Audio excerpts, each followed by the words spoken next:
Hi, everyone. Thank you so much for hopping on to the Blockchain Education Summit. We are live now, and we'd like to welcome everyone to this broadcast. We have three marvelous panels that are going to educate everyone about the current events of the day in artificial intelligence, blockchain, cryptocurrency, and so much more. My name is Jackie Cooper. I'm the CEO of the Blockchain Legal Institute, and my background is as a lawyer and an educator. And I'd like to welcome and introduce my co-founder, Matt Rogers. Matt, how are you doing today? Good, thank you, Jackie. It's exciting to be here at our first event. We've got a bunch of really quality content coming up over the next, hour or more. So let's get going. So our first actual speaker is our keynote, and it's the premier of Bermuda. And we are very excited to have him be our keynote speaker. And we actually pre-recorded this because of his busy schedule, because he's traveling around the world. So we'd like to introduce now the premier of Bermuda, the Honourable David Burt.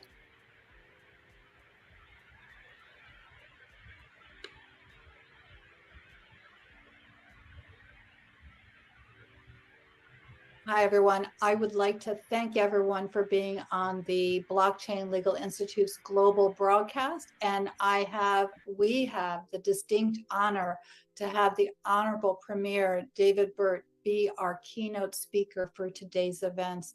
I want to welcome you today for the keynote. How are you doing today, sir? Jackie, lovely. Things are working well, so I'm grateful. Yes, of course. And today we actually are broadcasting this globally. We have over 22 speakers from around the world for 3 different panels, and I'm very excited for the information that they're going to share, and you're actually leading this off. So with this, I'm going to ask you the first question that you and I have discussed. As a leader in the blockchain and development and legal world, Bermuda, who I had the privilege to visit during the last conference, is always thinking one step ahead to lead the globe for innovation and technology. What guidance can you give those listening who want to use Bermuda as a role model? And where do you see the next steps are needed in the blockchain community? Well, Jackie, I sincerely hope you had a wonderful time, Bermuda. It was such a pleasure having you here. And so from the perspective of what it is, the next steps and the things to certainly emulate, I mean, I do know that there's been a number of jurisdictions that have copied our legislation. That is something that we encourage. It is not something that we view as a negative, because we know that Bermuda cannot be all things to all people, and we don't intend on being so. But I think the most important thing to do is to focus on the core. And the core of this is that for any new emerging industry, yes, innovation is necessary, but the key thing is certainly compliance, ensuring that we get it right. Inside where there are so many, I guess I would say that, distributed ledgers do enable bad actors in a way that they may not have been able before. If you are doing something from a sound regulatory setup, you have to be aware of that. And then you have to make sure that whatever you are doing takes into account all of those particular challenges. So that's what I would say in the first instance. I mean, I think that it is important to be innovative. I think it's important to make sure that you have regulatory clarity for Bermuda's perspective, because we specifically define digital assets as their own separate asset class, not trying to shoehorn them into something else. I think that is helpful, and that has provided certainly a level of regulatory clarity that certain persons may not have had in other spaces. And so from that aspect, I think those are the things that are important. I mean, in Bermuda, we've certainly invested in our human capital. We offered free fintech education for every single person in the country if they want to be a part of it. We have a continually growing industry here with more and more young Bermudians and not so young Bermudians being a part of it. And the thing is that you have to continue to innovate. So we started in 2018. We looked at where we were in 2019. We added regulatory clarity for derivatives. In 2021, we added a new tier license structure, a test license, recognizing that some of the burden, people may not have their ideas fully fleshed out, so they can still access a world-respected regulator in the BMA and not necessarily have to go through all of the things that you would have to if you're trying to launch a business and sell globally. So there's a lot of things that I would recommend countries and companies, et cetera, to be looking at, because that's the way that you build it. We are building a new industry. And that new industry is built on a technology that I think will be transformative. But with all technologies that are transformative, they have their own particular risks and they have their own particular rewards. And as long as you're making sure from a regulatory perspective, you are managing the risks, I think that you can foster innovation as we've managed to do here in Bermuda. But I'll tell you the truth, it is not a very easy balance. It is very, very difficult because the compliance requirements are significantly high. And AML and counter-terrorist violence, it's not fun at all. No, it's not. And you're right. There's a lot of layers to this. I know some of what you just shared also relates to the second area that I wanted to ask you about. It's been your vision to develop incubators in economic development using distributed ledger technology across the fintech community to include the areas of insurance, climate, and business. What partnerships do you want to develop or expand on for the economic vision that you have for Bermuda? Because I know that there were many announcements that happened at the last FinTech conference, and I'm sure that there's a lot of things that are happening that you would like to see in the future, both now and in the near future. Well, I think that, and we're talking about, incubators. One of the things that I say is that, you have incubators in different cities around the world, but I happen to regard my entire country as an incubator. We're 20 square miles, 65,000 people. Everything is here. And we think that it's the ideal size for companies to go ahead and test their products and services to make sure they're in a supportive environment before they scale those matters to the world and those items, because we understand the place where we play. We know that someone is not going to come to Bermuda hoping to make a significant return from our market itself. That's not where we're successful. We are successful as being a place where you can have solid and stable regulation that allows you to be innovative to serve the rest of the world. But that was easy in insurance because people know what insurance is. And though we've innovated in insurance, insurance has been around for a very long time. Digital assets, of course, is just at the very beginning of its development. And so from that aspect, we want to apply the same principles where companies can come here, work with the government, work inside of our local ecosystem, deliver projects that are relevant to our citizens who haven't had the benefit of certain items that have happened. Even though one of the wealthiest countries in the world, certain things like PayPal and certain things like those things, aren't as easy for the exact same reasons which we stated. Those large companies are not going to focus on small markets. They're going to focus on big markets. So, we're open for business. We welcome those type of partnerships as we move forward, as this, from a regulatory perspective. There will be hopefully a chance to demonstrate our, I guess I would say, our regulatory bona fides and deal with matters of equivalence with other jurisdictions in the future. But, with our discussions now, whether it's with MiCA in the European Union, they're not looking at any equivalence for a while now, and other jurisdictions, the US, it'll be difficult to get equivalence because they don't actually have a regime that has been clearly defined at this point in time. But I think the other part of it is that we also want to work with countries who may not want to take on the burden of trying to stand up a regulatory regime for a digital asset space, which is not easy at all managing this particular risk, and are happy to say, if you want to, construct or, act or interact in our market, sell items to our citizens, etc. We're happy if you get a license in Bermuda. We know that you can be trusted because if you go through the Bermuda licensing process, undoubtedly you've been checked from, head to toe and everywhere else in between. Very well said. So, you and I are all about the future. We're all about the youth. And so with that being said, how are we able to educate the next generation, to inspire them to be the next generation of innovators, both on Bermuda as well as other places, because those youth are going to be looking at Bermuda also as a leader? Well, I would say, Jackie, the first thing is certainly we need help from passionate educators such as yourself, and, sharing the stories and finding innovative ways to share the stories and tell the stories as you have managed, to do. And for this, I think it's going to not be as difficult as we think. I think the younger people will certainly get it a lot quicker than persons like you and I who are not so young. But I certainly think the younger people will get it. I have 2 degrees in IT. My 7-year-old showed me something on the computer the other day I didn't know. These are the type of things like, no, Daddy, you do it this way. I'm like, how do you know that? I went to school for this. This is not okay. But I think that they will certainly be there. But when you look at the books of which you are written that focus on blockchain and fintech that can relate it to a market or to relate it to an age group, these are persons who will be able to get these ideas and concepts, which are, when you look at it, a very different way of thinking. For those of us who think literally and otherwise, it can be very abstract to think of things where everything is just interchangeable all the time and these things can happen and transact. It's a difficult concept to get because it just doesn't mesh with what we've learned, our life experience currently. And so I think that's certainly a way. But I say the younger generation will get this from the very beginning of time.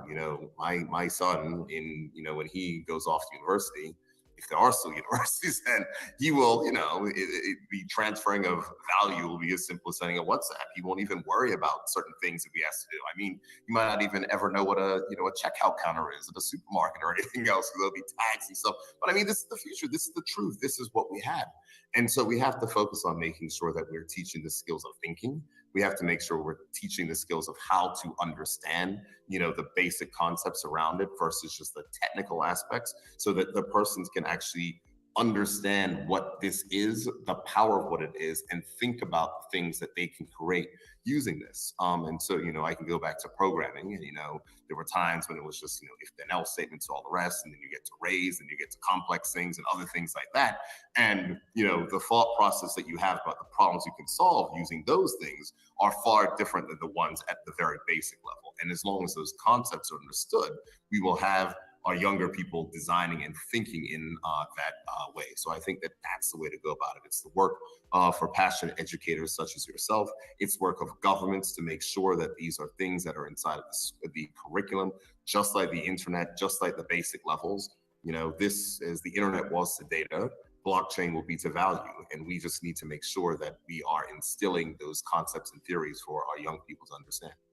I agree with you. And I cannot thank you enough, because everything that you've shared really does kick off our broadcast in such a way, because we have a panel about AI and the EU laws. We have a panel about social good within blockchain. We have a panel about, supply chain, commercial, and fintech. Again, these are all areas that overlap and cross over, and there's going to be a lot of rich discussion from everyone who's going to be attending the panels and then the follow-up. So any last minute thoughts that you would like to share with those that are listening this to the live stream, but this is also going to be evergreen and recorded. So there'll be those that are going to be listening after. So what insights, last minute insights would you like to share? I think that if I could say it more broadly, I just want to thank you for your work. Thank you for your friendship and support of Bermuda. I think that unquestionably, relating these concepts in ways that younger people can understand, and even not so young people can understand, I think, are particularly helpful. I mean, from the Bermuda perspective, we are excited about the future. It's not easy because there are certainly difficult things that we have to navigate. But as I look at what the future holds, not just for Bermuda, but for the world and all the things which we're talking about social good, et cetera, we're barely scratching the surface. I mean, when the internet became, commercialized, I'm young enough to be one of those people who, when I was, in high school, you would go to the bookstore and they would have, the plastic cases with the AOL disc inside and everything else, and go ahead and sign up, and that was the beginning. But who would have thought, at those points in times with, AOL, chat rooms and browsing and all the rest, that the internet would be doing what it is now, where, you can watch a movie anytime you want. You can do this anytime you want. There's so many different things that you're able to do. And we just don't even know and understand what the future possibilities will be. And I think that it is a question of hope. It is a question of making sure that there are persons who have the power to do good, understanding and recognize the power of this technology. And I think it also takes it for governments to look at this dispassionately, recognize the risks, because there's risk in everything. There's risk in the internet. There's risk in our traditional financial system. Risk exists no matter what. Just because there's a new technology that may make doing some nefarious activities more easy doesn't mean that technology itself is bad. And we have to look at the positives that can come from it while at the same time manage the risks. And I think if we approach it from that perspective and the community focuses on solving real world problems and not talking in very high-minded technical terms, but saying this is something that we can do that can work better and that can benefit the citizens of the world, I think that's probably the best way to go forward. I cannot even summarize or thank you enough for everything that you've shared, because I think that this is a wonderful keynote and kickoff for our broadcast. So thank you so much for everything that you're doing for Bermuda and everyone else on the globe. And I am going to be very excited to hand you a copy of the Bitcoin Cinderella and the Pink Sands Treasure of Bermuda the next time I come back. Oh my goodness. The history of Bermuda told through the eyes of children, and also including the fintech community. So I'm very excited to be able to share that with you. In the meantime, for everyone who's listening to this broadcast, let's go to the next panel. Thank you so much. Have a great day. Absolutely. And look forward to tuning in. Thank you. Take care, Jackie. Thank you.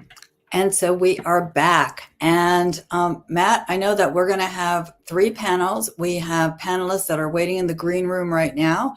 And the first panel is going to be a discussion about the EU and artificial intelligence. So any thoughts on that as we bring everyone into our live show? Yeah, excellent. Very exciting, and big thank yous to the premiere. And it's inspirational, of course. And to see people taking leadership is definitely what this is about. We want to be around and surround ourselves with other people that care about what's going on here in the industry and want to, get clarity, because clarity can allow us to build and have better relationships. So very inspiring messages from the Honourable Premier, and we're super happy to have him involved. So yeah, coming up next basically is a discussion about the EU and some of the approaches the EU is taking, which has definitely been interesting, right? And they've been active, so to speak. And we've got some incredible panelists: Enrique, Magnus, Diego, Patrick, Suzanne. Very interesting things coming up here. So without further ado, all right, let's get going. You want to make the introductions then, Jackie, or should we I will. I'll just quickly tell you a little bit about this distinguished panel. Our moderator today is Michael Borelli. He's with AIM Partners, and he is a leader in the artificial intelligence area in terms of security and the financial services and consulting. And he's heavily involved in everything going on within the EU. Diego Torres is going to be popping in. He's actually an artificial intelligence scientist, and he's creating a platform called Jada. I know he is en route. Magnus Jones, phenomenal individual who's with the EY Global Metaverse team and different blockchain organizations. His history has been over 10 years in the blockchain world. Again, it's hard to summarize sometimes everyone's background. We have Enrique Anzar, who's is en route. If he's not already coming in, he might be in the green room because he messaged me. And he is the co-founder of the Real Fund. It's an asset tokenization project. And he also is with the Government Blockchain Association, and he's located in Spain. We have Suzanne Morsfield, who's the global head of accounting solutions for Luca, which is an organization that involves data-driven international corporate reporting and quantitative research. Very involved and very high level. We all need that. We have the professor from Bandari from India, who is a senior professor who's been teaching in India law and research for over 45 years and has published over 85 publications. We have Patrick Neuenschauder, who's an AI project developer in Switzerland. He has been with the Swiss Fair Trade AG, and he's also been involved with NFTs and so many other things. Patrick, you're going to have to expand more on that because your background is so diverse. And we have Yav Melchnik, who is a corporate and securities attorney with a broad range of information from digital assets to Web3 and securities.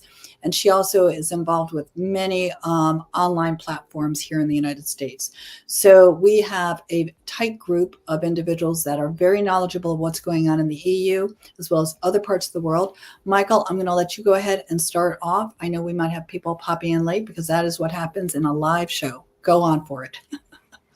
First and foremost, thank you, Jackie and Matt. Pleasure to be here, and it's an honor to be able to moderate this distinguished panel. So, guess we all familiar with EU law and, as you said, MiCA and AI, but I think it's best just to dive straight in there. So I'm going to start off with you, Magnus, if that's all right. So, how would you characterize the EU stance on AI and crypto and blockchain regulation, and how has this impacted other regions such as Asia, North America, and Africa? Yeah, well, thank you, and that's quite a wide question in so matter as blockchain and AI is two totally different sides, sort of thing, but they are interconnected naturally. And I would say, on taking the one that is most clear right now, and that's the crypto side of the MiCA, the markets in crypto asset regulation that we are having now entering slowly into force successively over the new year. That has led to, naturally, when you have such a requirement that you need to be registered in the EU as, i.e. a legal entity, if you are to address EU citizens, that naturally that drives, foreign companies to register here, regardless of where you are in the world, if you are to address European citizens, which most are, by per se, you want to address people all over the world. So naturally, in that kind of way, it affects and drives innovation. But we also see it in the other way that, just today I'm in Tallinn, where I have just hosted a 5 hours meetup on MiCA and discussed it pretty in detail here. And what we also see clearly is that one thing is that a huge enterprise can afford to go and register in the EU. It's about 20 to 30,000 euros as a fee to register. You have to pay lawyers to do a legal opinion on your tokens, etc. It will cost you money. But for the startups, if they don't have the funding, they will more or less just be forced to go other places, have a legal disclaimer saying EU citizens are prohibited to buy this one. And then my bet, and from working with several of these ones, are that they are going to go other places like Vietnam, South America, Asia, which is not naturally directed towards it. So I think there's many ways, to see this landscape and not see it totally black and white in some matter. But to answer the question, yes, naturally it affects all places, because right now we are assisting clients literally all over the world in terms of being compliant and the registration process here in the EU. Excellent. Well, I think with the deadline next year, you're going to be a very busy man. And I couldn't help but notice, Suzanne, saw you there smiling and looking very sort of contemplative there. So I feel as though you have some stuff to add. I mean, honestly, Magnus makes so many wonderful points, and I couldn't help but just sort of nod and smile. And, the issue of the costs of compliance with MiCA and sort of getting the registration, and I should add just the disclaimer of, despite my blaring American accent, I live and work in London and interact with the EU regulations as well as the UK ones and the US ones. But that's a really important thing, and it sort of dovetails a little bit with one of the questions that I was thinking about for this panel, which is sort of, what are the practical ramifications for companies as they're thinking about the new EU regulations that are coming. And some of the regulations aren't completely nailed down yet, so there's also that piece where there's a little bit of uncertainty about how exactly some of these things will completely kind of play out. But it will be costly, and some companies, practically speaking, will have to make the choice, or have the choice thrust upon them not to participate in the EU, and now they might be able to pick and choose among countries, find a country within the EU. But once things are more harmonized, then it will be more of a sort of block decision, if you will. And, I'll pause there and let others chime in too. Does anyone have any additional comments there?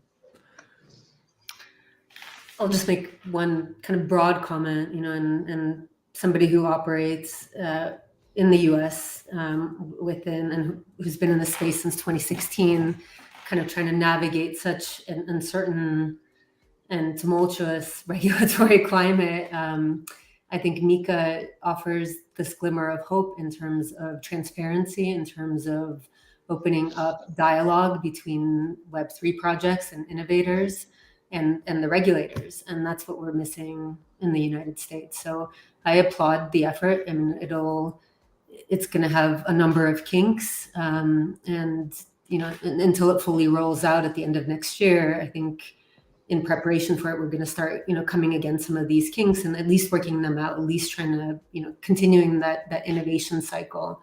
But understanding the parameters of compliance. So I applaud Mika, as I think a lot of practitioners do, and excited to see, some of the projects that come through under the Mika licensing. Interesting. I could see Patrick chomping at the bit there, and I think Patrick, if I may, do you think there are any inherent conflicts or synergies between certain countries? I think, as Magnus mentioned, Switzerland there, for example, in terms of how they're navigating particular EU regulations and policies, and also what do you think the decentralized nature of blockchain has? What part does that have to play? Yeah, sure. In Switzerland, I'm living in Switzerland. So, we have a very nice regulation. It's actually quite old one. 2021, we basically did the regulation on blockchain. And it's like everything in Switzerland, they made it pretty easy and just said, we take legislation we have. So an NFT is just an object you have at home or art you have at the wall. So it's very simple to navigate it. Mika makes it very difficult now. So far, normally we consolidate our project to just say we don't allow US customers and do that over the secondary market. Most likely the same will happen now more and more to like no US, no EU, and just regulate it over the secondary market. I don't know. In all these cases, I ask myself with technology like blockchain and AI, how much sense does a country, or in this case a EU regulation make? There will always be a way around it, and the tech is moving so fast, the regulation has no chance. So I don't. It's nice. It's like we said before. It's nice to have a regulation. Some big companies like it, but most of the companies in AI and in blockchain are startups and fast-moving companies. So I'm not sure where this is really going to. The mantra of startups, as supposedly, is move fast and break things. Be very interested to hear what Magnus thinks about that and how that fits into the within the general expanding regulatory landscape. Well, I think I clearly see the points of Patrick naturally of how the market is and how it's functioning and who develops stuff, and that's down to the fact we work with everything from the smallest 1-2 actors in the basement who runs straight into a decentralized structure of running a DAO foundation as clients, or doing a decentralized exchange for that matter, towards assisting small, medium, large entities, towards public case, I'm assisting Adidas on their Web3 journey. So it's quite widespread in the actors we are working with. And I can assure you that we meet up on several of these actors. And I can also tell you, I'm invited to so many DeFi conferences where I just have a presentation that is called the Party Killer. And everyone sits there and it's like, who is this guy? What is this doing? And in the end of the presentation, it's like, this makes sense. We actually need to be compliant here, because you don't have any choice. Because if you want to reach the mass market, we can just look into the statistics of, for example, DeFi, decentralized finance. There's less than 2 million users out there per month that uses DeFi, and that's not even unique uses. So that's just to underlay the point that this industry will never ever be able to scale itself per se, how they have this horrible user interface experiences, how they ignore smart contract reviews in terms of fat fingers in the code, etc. So there's so many things that, call it, the ordinary world of regulators doesn't like around it, and it will never scale. So in order for this to scale, you have to have, ironically, centralized actors like banks, finance institutions, who's been sitting still waiting for MiCA to come in place, because the C-level group, they have no clue what this is about, but they are saying, if we are to do something like the marketing division or others are suggesting, we need to have a framework around it. So that's totally right that it was mentioned. MiCA will drive innovation from this kind of perspective, but still, it's down to, call it, a complexity level there, where I think these small actors who wants to be more on the anarchistic side, they have to comply, because if BlackRock or JP Morgan or Barclays or the other ones that are driving the landscape right now and ensuring a bull run on Bitcoin, if they are to buy in there, their auditors, their accountants, they will have to be 100% assured that these tokens that they have acquired are coming from a place where they have at least AML measures in place, anti-money laundering, and KYC, or at least KYT, know your transactions in some matter. So in that way, I see a split in the market. Some might go totally hide my ass and duck, whatever, and VPN solutions, that's all fine. That's a totally different market, but then you don't get the institutional investors into your product, and you will never scale and succeed in some matter. So it's going to be two worlds out there, and I would say maybe a little bit, unfortunately, for the industry in terms of it's killing innovation also, but ensuring, call it, more compliance. That's the way we will see it go now with MiCA and all the surroundings that I think we can go more into detail, but I'll pause there. Well, you covered EU regulations there quite extensively, and got a question for Enrique. So Enrique, in this sense, can you briefly explain how the EU has approached AI, crypto, and blockchain regulation so far? Yes, thank you, Michael. Well, the approach that the European Union is taking towards these three areas is not something new. It is part of a bigger, very ambitious initiative that was launched by the European Commission back in 2015. It's called the Digital Single Market. And basically, it wants to integrate and harmonize the digital market across the European Union member states. The idea is to ensure that individuals and businesses can access and engage in online activities, right, under conditions of fair competition, irrespective of where they are, what is their nationality, and what is their location. So the aim, the ultimate goal, is to generate significant economic growth, create jobs, and assert Europe's position as a global leader in the digital economy. So as part of this digital single market, there are three initiatives. One is artificial intelligence, and there are a number of projects at the European Parliament level, which have not been formally launched yet. The expected date is 2025. And basically, what the European Union is doing is to take a human-centric approach and defining certain levels of regulation applicable to AI initiatives based on risk. So it is a risk-based framework. It also introduces some hefty fines for those who don't comply, that may even reach 6% of their annual global turnover of those who are not aligned to the law. On the crypto side, you have mentioned several times MiCA.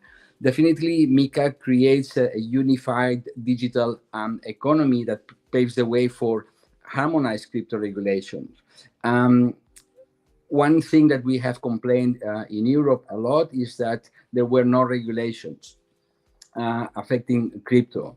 And this is true to a certain extent, because we did not have, until recently, because MiCA was launched this year, 2023. It is not fully applicable yet. It will be applicable, it will be in force at the end of 2024, and then it will be fully applicable in 2025, which in a way raises some of the points that Patrick was kind of mentioning. It is, well, will MiCA be applicable in 2025, where the crypto industry is developing the way it is developing, right? Will all the concepts that are being addressed by MiCA still be there in 2025? And this is a big question mark.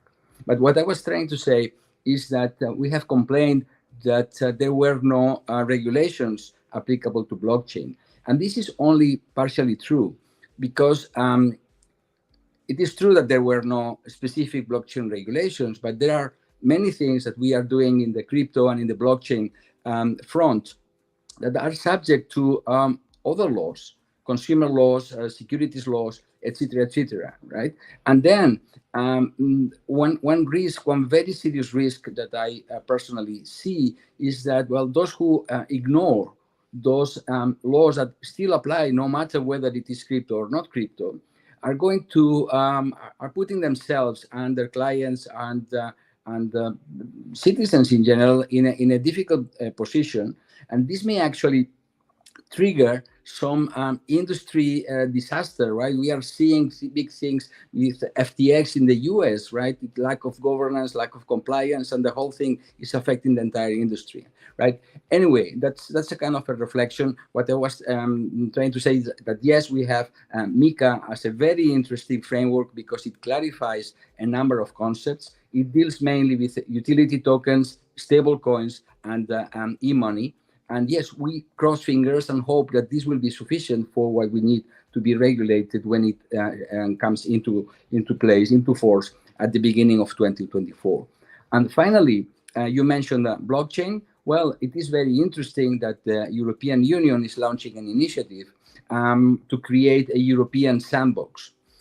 We have this year, 2023, the European Union pilot regime on market infrastructures was launched, and basically this is a temporary sandbox where companies or people, entrepreneurs can do certain things that are very, very interesting. In my perspective, this actually can change the paradigm of tokenization. To give you an example, it allows for the tokenization of companies, which is pretty new in many of the countries in the European Union. It is totally new in Spain.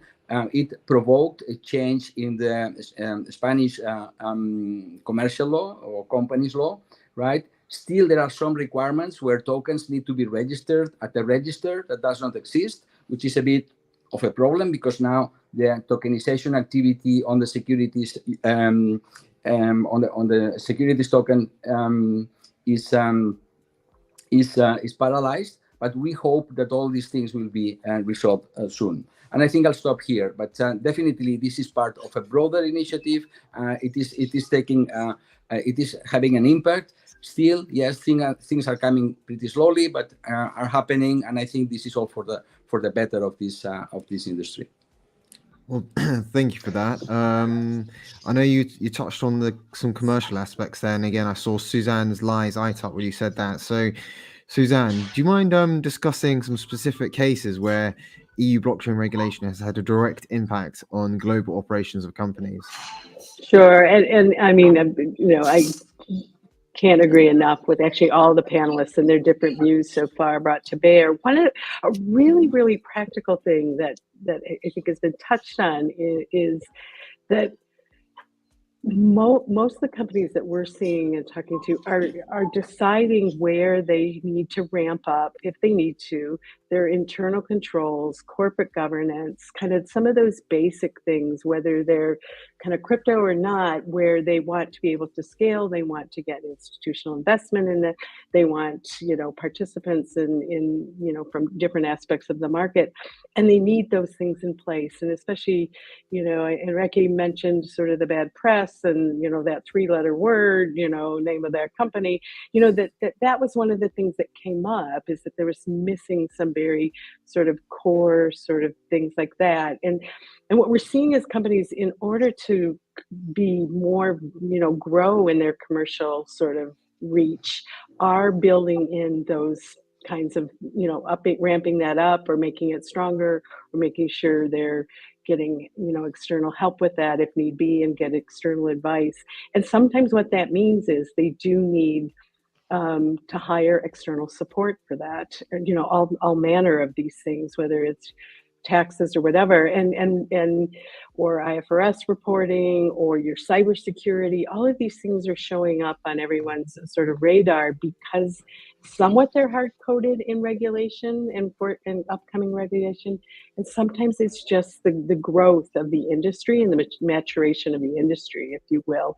And so that's sort of a piece of the story that we're really seeing a lot of. And so support providers, and I'm avoiding the word service providers on purpose, because of how it's used in MiCA, where a service provider has a very specific kind of meaning there, but there's support providers who are supporting the industry.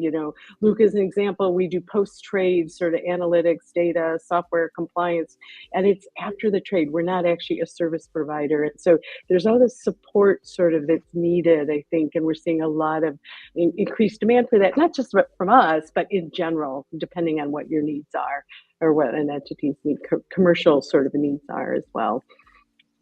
And I'll pause there. Well, glad to have such expert insight from yourself and a regulatory standpoint. Now we're also very lucky here that we have an AI specialist. So welcome, Diego Torres. And Diego, how do EU laws impact AI or blockchain companies that operate globally? And I know you Jada has international operations in that sense. And do you think there are any challenges or opportunities here? Thank you, Michael. Thank you, Jackie. Thank you, everyone, for having me. The bottom line is that laws and regulations, they are a reflection of the people, right? And the mechanisms that they have to protect themselves against, or whatever it is that they're protecting themselves against, right? And what I love so much about European law is that it's very clear, it's very concise, and there's no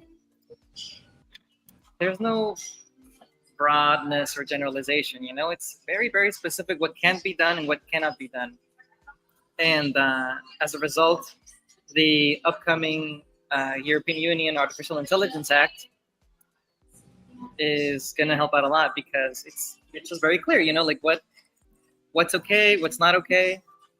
And for us, it's only done good, because it was thanks to that act that we were aware that, okay, we need to have at least one entity registered in the European Union. So we have that done.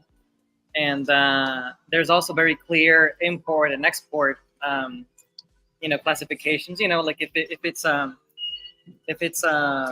regular machine learning model, or if it's like a high risk one, or if it's like definitely no, you can't run this AI in our territory. And why, right? So since there's that clarity, it's easier to be like, okay, well, our AI doesn't pass regulations. This is what we need to do, so it passes. And it'll save you time in legal fees, of course, because there's no guessing, there's no hoping to see if it'll pass, because the parameters are there and they're very clear. And for the people that are just starting to develop their AI models, they can actually use the upcoming act as a starting point. Okay, well, these features are permitted within the territory, and these are not, allowed. So let's focus on these features, and these, well, we're just going to leave them for if they ever become legal, or just forget about them, right?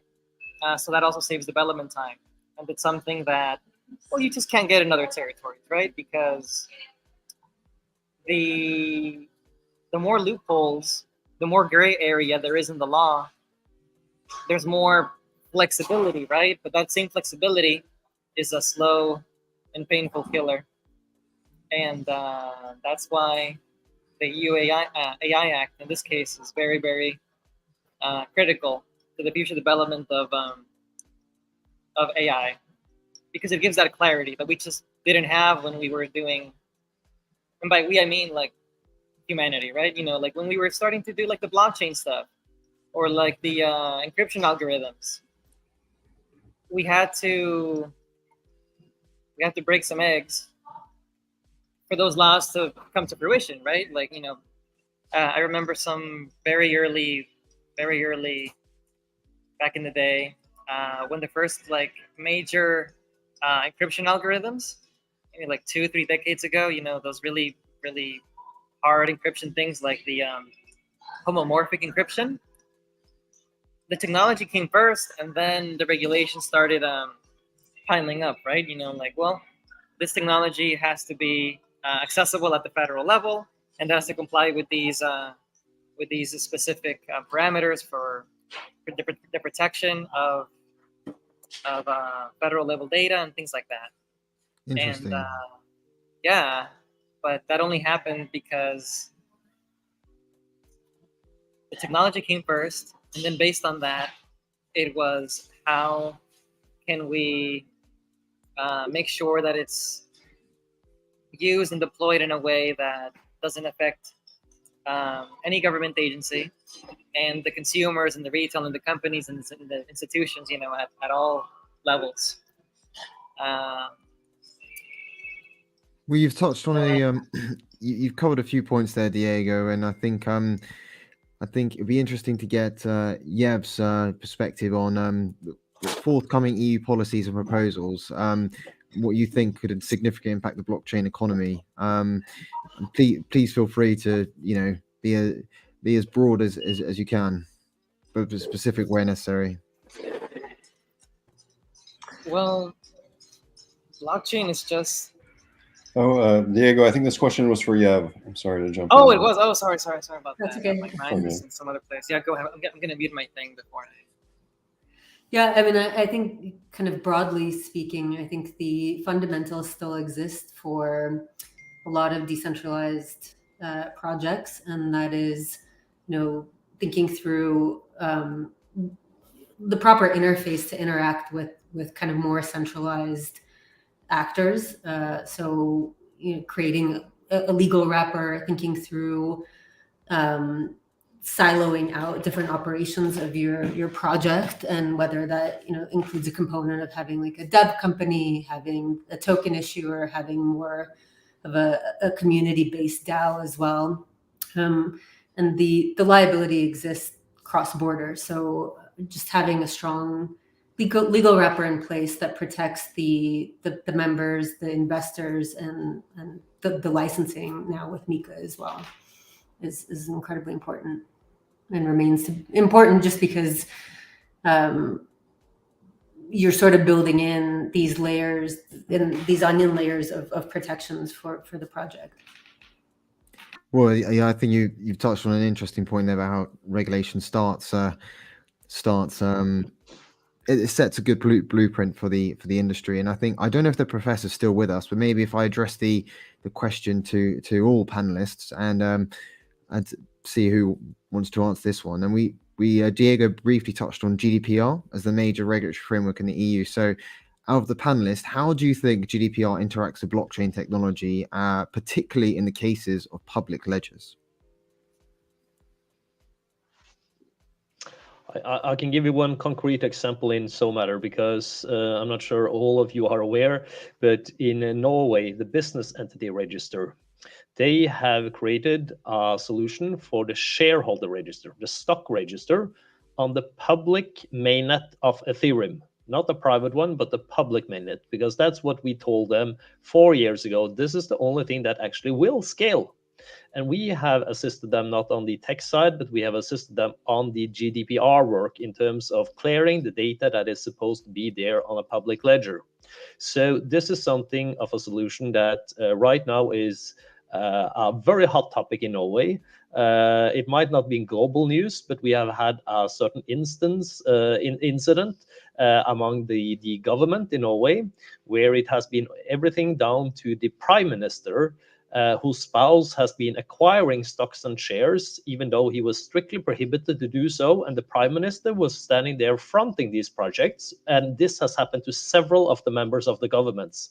So right now, there's an urge and a need to have a shareholder register that is actually updated 24/7 compared to once a year. And that's where the perfect fit is to use a blockchain solution.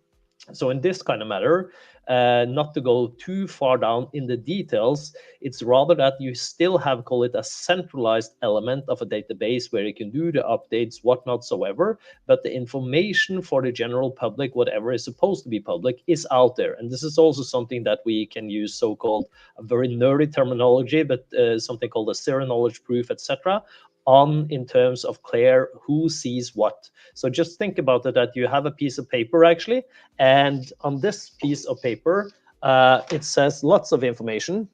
And we just, instead of laying all this information out, we tear a little piece of the corner of this piece of paper out. So this little piece of paper is what we put onto the blockchain, while all the information is there. So if you change the digit there, this little piece of paper doesn't match anymore, and then we can see someone tamper on it. That's sort of the high-level illustration of how it works. That means you can still keep your data GDPR compliant while using a blockchain to prove the data that it's there and ensure no one has tampered with it.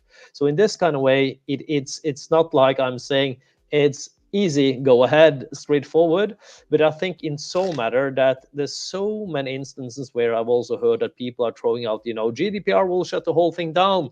And I personally don't think it will, because if it would have, they would have done it already. And now they meet themselves in a catch-22 where the European Union, etc., Norwegian governments, other governments, including central banks, are using tokenized standards, building on the technology, and then they will have to scrap all their initiatives. So I don't think personally that, at least in the EU, they will go in and throw any GDPR cards out towards it. It's a long and good discussion. We could start around whether or not a wallet address, a pseudo-anonymous wallet address, for example, is information covered by GDPR. That's also very interesting, but I think I will leave it here in terms of that one, and just by exemplifying this one with the case from the Norwegian government. Well, your share point was really interesting, because that sort of implies the existence of a conflict, which I believe, Patrick, you covered in one of your early answers. So I'd be very eager to get your sort of steer on that. The GDPR is basically a hurdle, but as Magnus said, there are technical solutions about it, and there are actually beautiful technical solutions around it, right? And transparency is a big part of blockchain. So if governments agree to use the transparency, if they want the transparency and want to use the technology, and it is pseudo anonymous, kind of. It's more not anonymous at all, but that's a different discussion. If governments accept these technologies to solve a problem like that, then I don't see GDPR as a problem, but I think they have to accept it and wake up to it. Otherwise, it is a big hurdle. What do you think, Suzanne? Do you think there's an awakening here? Do you think that as Patrick says, do you think there is a hurdle to overcome? I do. I wouldn't. I don't know all of where the solutions lie, or where all the hurdles are, but I do think it's one of the things that's sort of it's got two sides to it. So it's got the potential for this blockchain being a part of the solution, as Magnus noted, but then there's also hurdles around and I don't have the answer to this. So if someone else on the panel does, I'll ask the question if there's time, but about sort of the right to be forgotten under GDPR. I don't know what is the answer to that question in the context of blockchain. And so I hate to sort of answer your question with a question, but sort of dying to know the answer to that if someone else has an answer there. It's impossible, isn't it, to delete information from a blockchain? The right to be forgotten is going to be very difficult to enforce on any centralized storage medium. And there's also this thing in the GDPR that says that data belonging to a European citizen can't leave the territory, isn't it? And that thing is like accessible by everyone across the planet. Complicated, very complicated. But I also personally think, you know, that if you look back retrospectively and look into when they started writing sort of the framework around GDPR, blockchain wasn't around. No one was thinking about this one. And hence, in the same way, call it, it's a bit outdated before it's even full in practice. Because right now, we don't even know fully how to handle GDPR. Because right now, how all companies are dealing with it is just saying, hey, we have an access key to your data and the dog ate it now. We're throwing it away. But the data is physically stored at all Mountains Hall in cloud solutions in Frankfurt, in Romania, in Texas, in God knows where. So the data is technically still there. So if one smart person goes to some court and say, hey, I want my data deleted, i.e. with a sledgehammer, go in and get these hard drives away. Well, then is when sort of the fun part starts with GDPR in general per se. So we don't even know how to deal with this one fully in terms of who can access the data in the ordinary world. So if we throw in some layer of blockchain on top of this, of course, there's no government who either have the resources, the tools, or call it the knowledge around to make a full verdict around this area. So I personally believe rather in terms of, call it, seeing the obstacles here when you see all the funding that also EU hands out of grants of their innovation part and etc., where they want to build or test and try to build solutions around this one.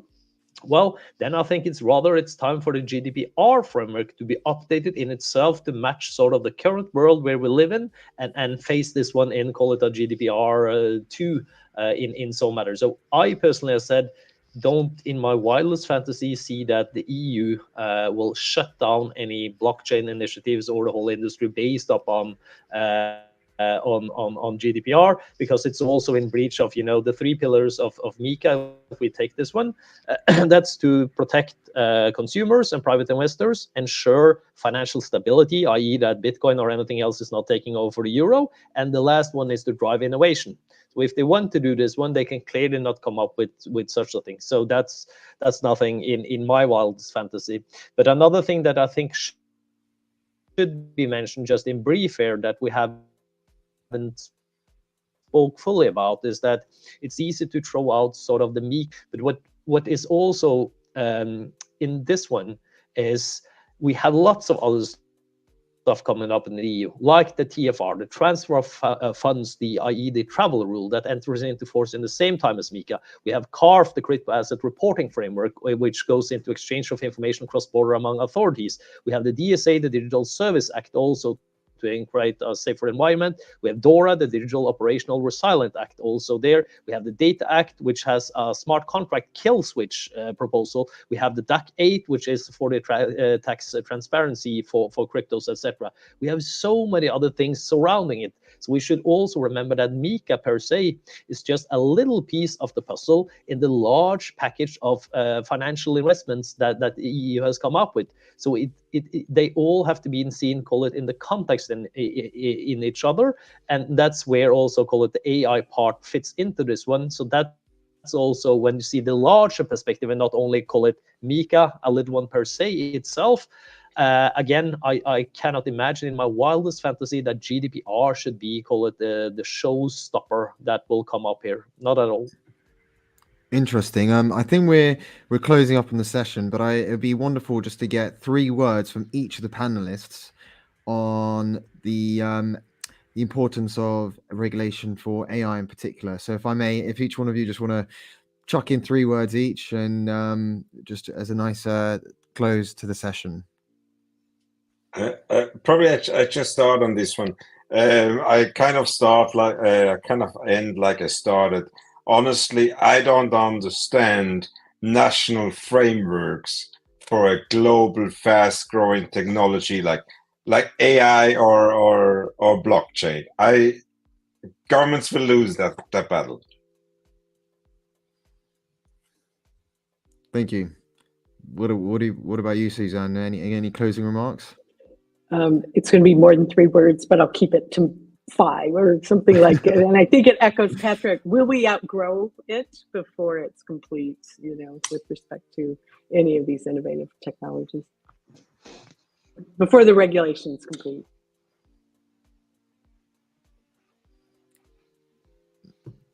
Thank you. What about you, Magnus? Any last thoughts?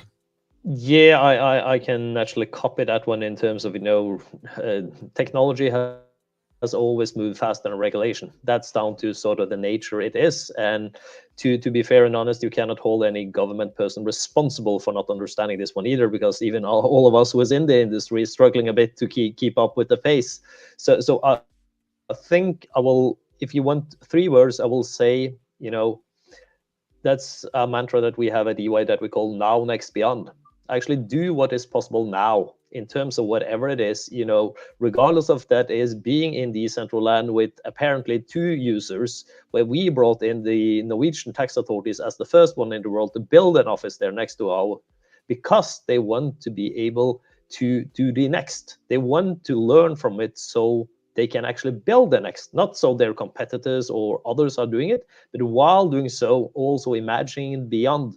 And I think that's the most important thing here. Imagine a world that doesn't exist yet. That's where we need to move. So right now, of course, there's lots of hurdles, but I think if we stick with what is possible to do now, adjust to that one, so we build the next, that is how we can move the world forward to the beyond. What about you, Yav? I would say, we need to, modulate both cautiously and consciously, and keep in mind that, we've got this kind of between law is code and code is law, and trying to integrate those and being able to kind of advance within it in code, while the law is developing as well. So being able to apply it as it's developing is incredibly important with these types of technologies, and being wary of reaching singularity, right? Before we advance with it. So those are my thoughts. Without the risk of being a roll call, it's you're up next, Enrique.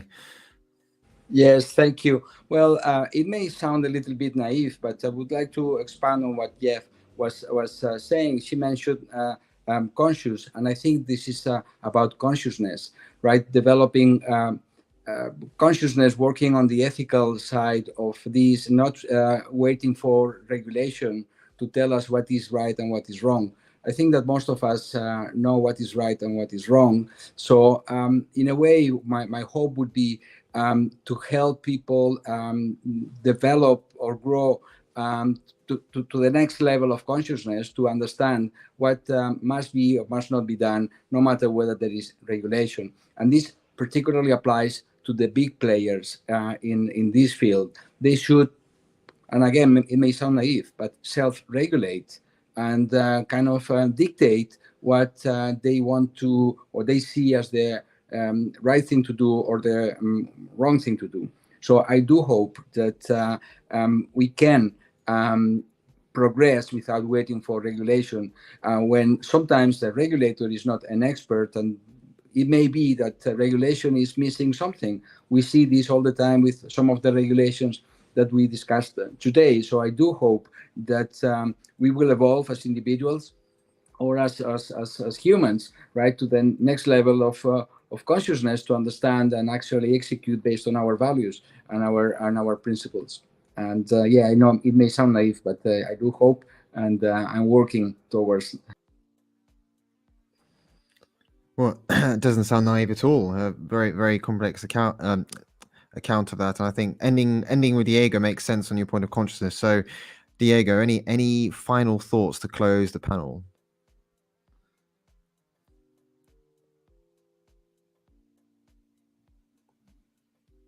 I think you're on mute. There we go.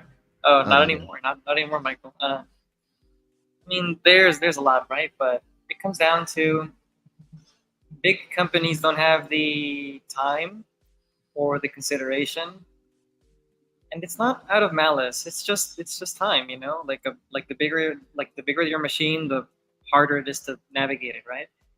To cherry pick everyone's data and and understand how it plays a role in the economy. And some people, consumers, companies, whatever, they have no culture in how to manage their own data and understanding exactly how it's going to travel through the network, or how it's going to be stored, and how it's being handled by the people, taking custody of that data for marketing, for whatever purposes the 20-something disclaimer says that it's going to be used, right? And that's where we need to make sure that next generation AIs, AGI, general intelligence, understands both sides and is able to curate the data intake, how it absorbs data, how it reads it, and how it uses it towards decision making. That way, when someone wants to exercise their right to be forgotten, well, there's not going to be that much of a problem, right? Because the AI will understand exactly where the data is stored, under what parameters, why it can be or not be accessed, why is it asking to be deleted, and doing it and taking the time to do it, with patience and ethically, instead of having to wait for some person to, answer a chat box or an email a month later, right, when it's too late to delete your data. Being able to do it instantly at the appropriate time, and that's going to save us a lot of headaches, and it's going to save us a lot of angry people or sad people because their data wasn't deleted fast enough, or because it was shared without their consent, which is also kind of the same thing. So we need AGI now, not in 100 years. Yeah, that's I thought you might say that. I thought you might say that, Diego. But I think we a lot of points that we've touched on probably warrant a few more sessions. But I just want to take the time out to thank our distinguished panelists. So thank you all very much for your time. Love to do this again, and really appreciate it. And of course, to our very generous hosts, Jackie and Matt. So thank you everyone for the panel. It's been a pleasure, and hope you have a lovely evening, day, morning, or afternoon, wherever you are. Michael, I speak for all of us, just saying thank you for hosting and including everyone in this really interesting dialogue. And one thing that I wanted to say that I find quite interesting is the focus on privacy. Privacy handles some of these bigger questions, and it almost supersedes some of these regulations. Of course, that's just fun and theoretical, but it's interesting to hear about ZK, proofs and strategies that can be used to protect all of us in the future.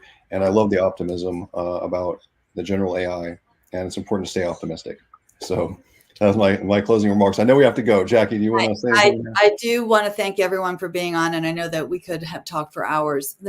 I want to make sure that everyone knows what's happening up next. The next panel is all about social good and how blockchain is being used to integrate social good and the activities around the world that you might not know about. So definitely stay on for the next panel. We have another panel right after that. But our first panel, phenomenal conversation. We're going to exit you out of the live room right now and bring our next panel in. Thank you so much. And for everyone who's listening, stay on. We have another great panel, and we will see everyone soon. All right, everyone, thank you. And we will talk privately. Thank you. Thank you. Thanks, everyone.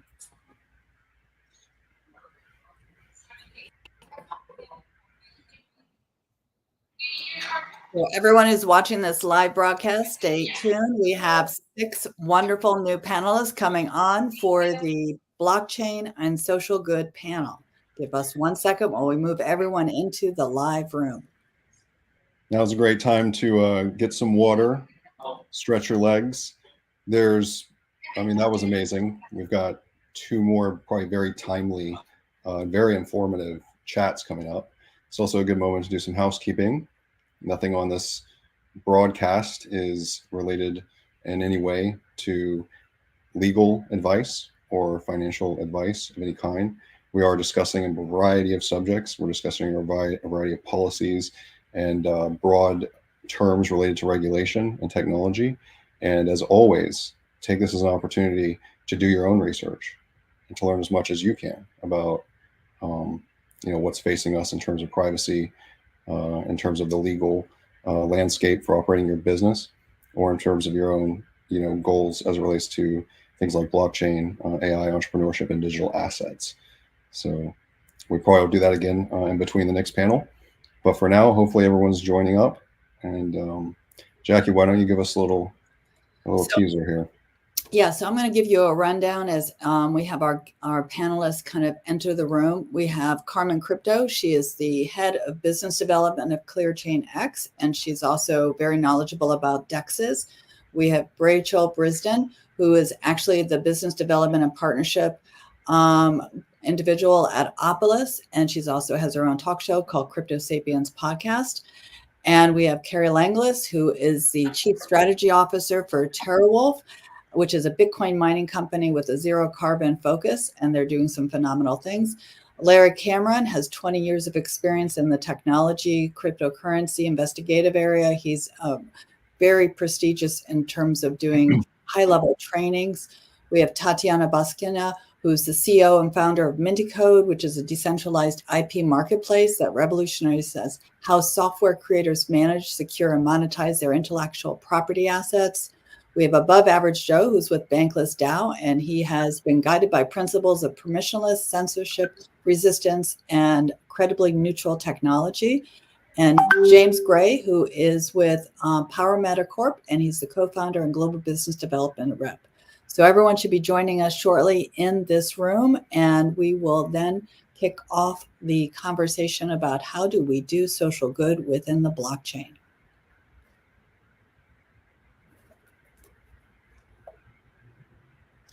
All right, fantastic. Just hang in there with us while we get everything queued up.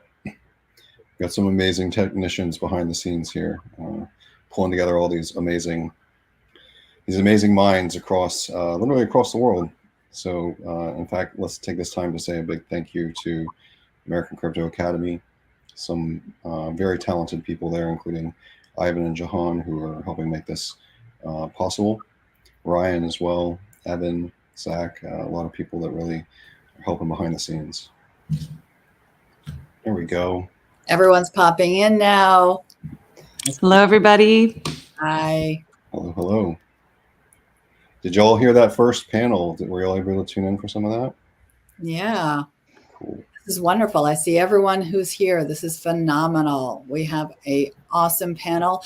So I've already done everyone's introductions in a very brief way. I do want to mention to everyone who's listening, there will be a free ebook that will be available with everyone's background information and ways to contact everyone. But today we have our moderator, Carmen Crypto, and I'm going to hand it over to her because there are some very interesting projects that we're going to be talking about, from Bitcoin mining to other social good projects. And I'm going to let you lead the way, Carmen. Go ahead.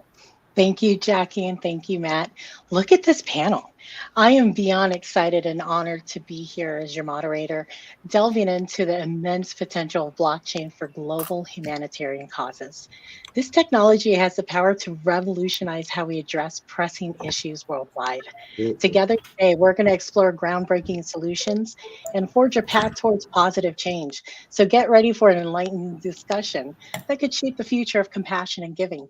Let's get to it. First, we're going to kick it off with Chief Strategy Officer of TerraWolf, Carrie. Carrie, welcome. Thank you. Thank you, Carmen. I'm happy to be here. And thank you to Jackie and Matt for getting this organized. Thank you, Carrie. Here's my question. How does Bitcoin mining benefit the communities in which it operates? And overall, how does this trickle out nationally or globally? Sure. So as a Bitcoin mining company, I think we play two critical roles. One, we enable the Bitcoin network, right? Without the validation provided by Bitcoin mining, the Bitcoin network and the blockchain wouldn't exist. And the second element of our business, and really our core strategy, is supporting and being a tool for the decarbonization of the grid. Our background and our management team's background is in energy and energy infrastructure. And the largest component and cost of mining a Bitcoin is the power. And so, these are large facilities that can turn on and off in a matter of minutes, if not seconds. And you couple that with this increasing amount of renewable resources that are intermittent by nature. And you need something to sort of balance that out. So our facilities can really help the local grid and enabling that balance, if you will, of the resources, the supply and the demand. If you think about where we're located, and TeraWolf has two facilities, one located in upstate New York and the other one in central Pennsylvania, there are many benefits that are realized by the communities in which we operate. Job creation is number one. We in New York, in the case of our facility in New York, are located on a site that was the last operating coal plant in the state. It's in a very expansive site, 1,800 acres. It was retired in 2020, but there's a tremendous amount of really valuable infrastructure inherent in that site. And so what we've been able to do is locate a facility that absorbs all of the abundant renewable resources that are located upstate that often go wasted and unused because all of the demand is downstate in New York City.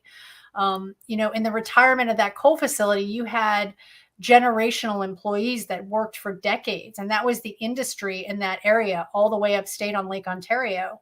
And when the facility retired, the power plant retired, there was a tremendous impact to the local community in terms of jobs. And what we've been able to do by bringing our Bitcoin mining facility to that location is we've actually retrained many dozens of the original engineers and operators of that coal plant are now operating our Bitcoin mining facility. And we've now created a new industry, right? The most cutting edge industry you can imagine for generations to come. So job creation is a big impact. That's obviously local. The balancing of the grid is a tremendous tool, a valuable tool that's both locally and nationally. And then, if you think about it, and I'll sort of summarize it in this way, I'm not sure how many of our participants are familiar with power, but power is a local commodity.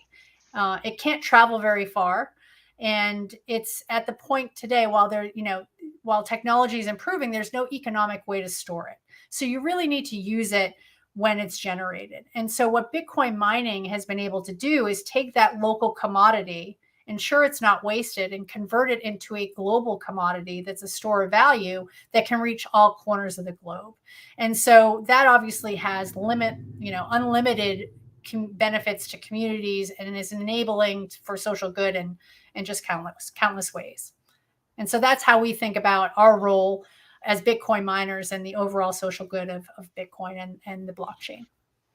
I love that, Carrie. And thank you so much for sharing that story. When it comes to an impact for a community, you've helped a dying community recover with something that's brand new. And so thank you for that. Next, I'd like to go to Above Average Joe. So you're from Bankless DAO. First off, we have to understand, what does DAO mean? And can you provide some instances of blockchain-based projects that have positively impacted financial inclusion and access to banking services for underserved populations? I absolutely can, and it is a pleasure to be here on this panel. Thank you for having me. So DAOs, decentralized autonomous organizations, they are a coordination mechanism in a Web3 environment that can be either protocol focused or social focused generally. And in the case of Bankless, we are more of a socially focused DAO. And as such, we are actually one of the prime examples of one of these areas where blockchain projects and products are inclusive. I would like to draw a highlight to one of our sub-DAOs, Bankless Africa, to really drill home some of that use. And in Bankless Africa, we see an engagement of the community that is underserved there in ways that you may not expect, because banking has its own frictions, but weak currencies are another.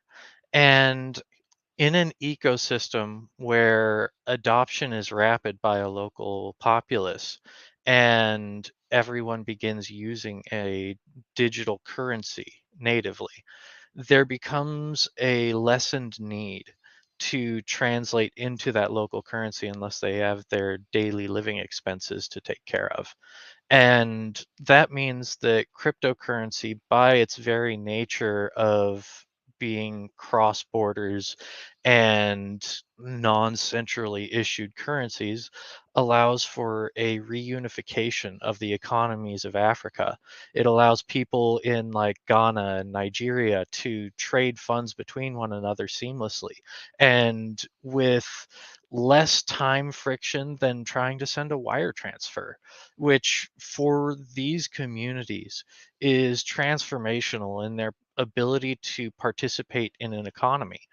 And beyond that, things like Bankless DAO, where the social impact is the focus, we find that pouring into the skills of the people that are present are one of the main things that we drive value to.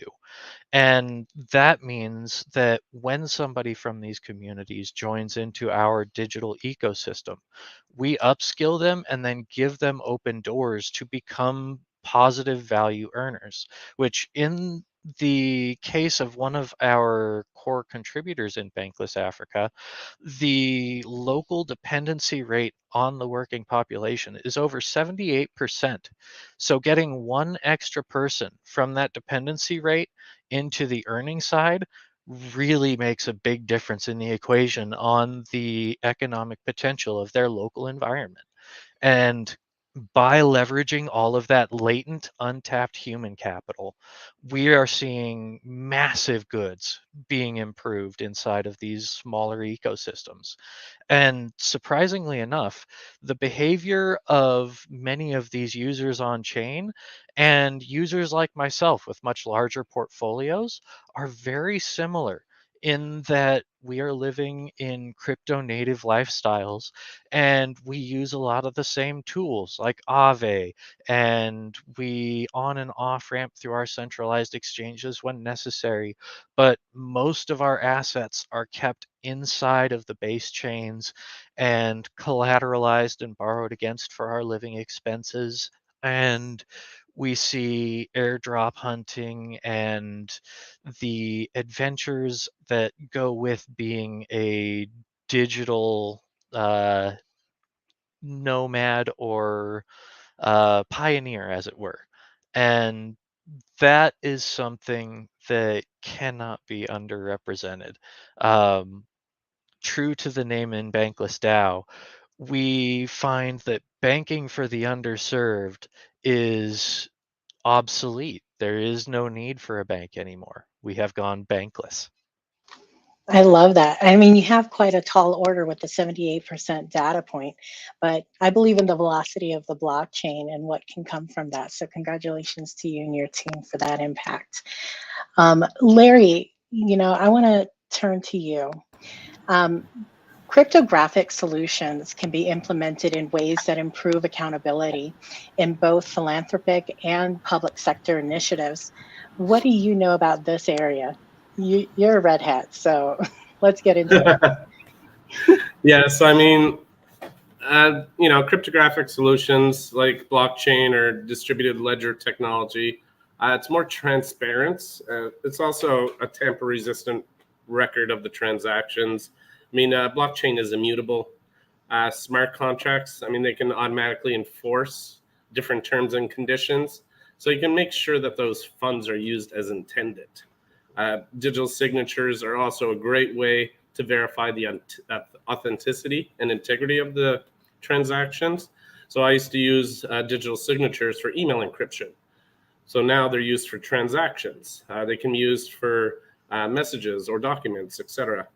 And different types of homomorphic encryption, it can allow different computations to be performed on that encrypted data without really revealing that underlying information. So you want to keep things like zero knowledge proofs, which you can prove another party that they have specific information without revealing that information itself. If that makes sense. So it's I use zero knowledge proofs when trying to obtain hits on KYC data without having to reveal that KYC data to me. And it gave me an either a 1 or a 0, which that allows me to actually investigate and prioritize certain transactions that we know we have the identity information for, and that law enforcement can just look these up in a system. We've seen it used a lot for donations and charity, so they can track how their contributions are used. So that improves the accountability. I personally love cryptography. It secures our day-to-day communications and interactions with websites, but it being used for financial transactions are much more better.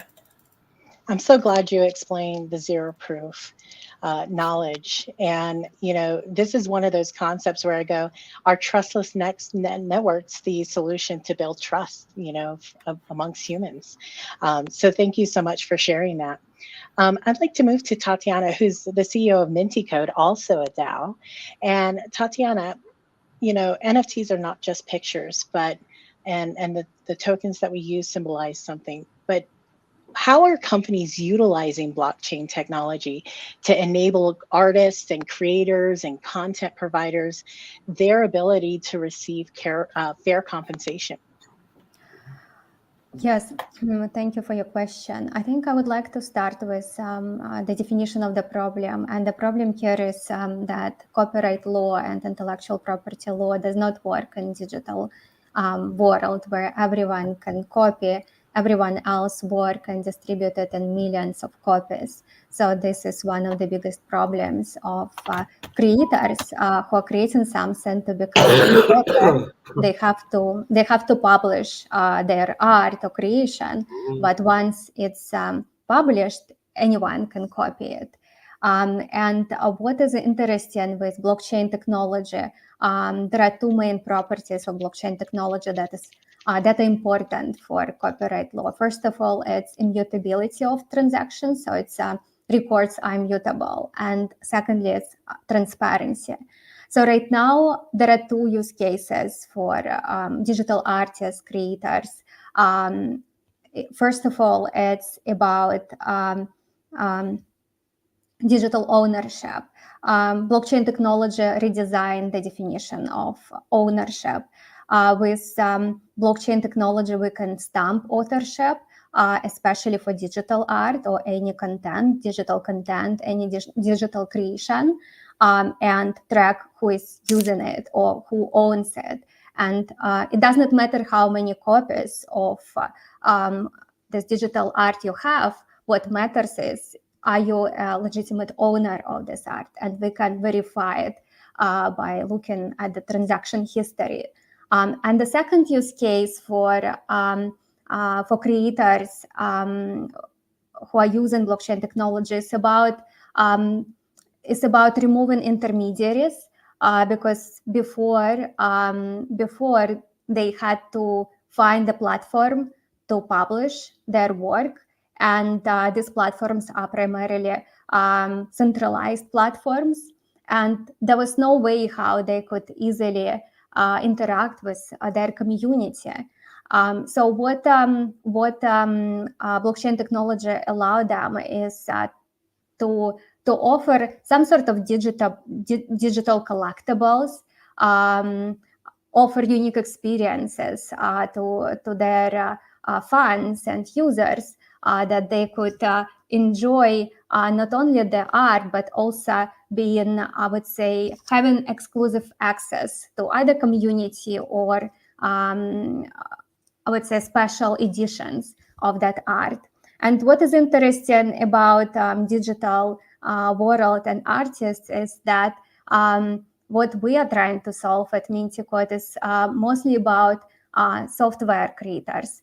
We believe that software engineers, they are also creators. And what was interesting about software engineers is that they decided that collaboration is really important, and they decided that everything will be free and shared with everyone. Everyone can copy a source code, but then the problem of author attribution is still not solved.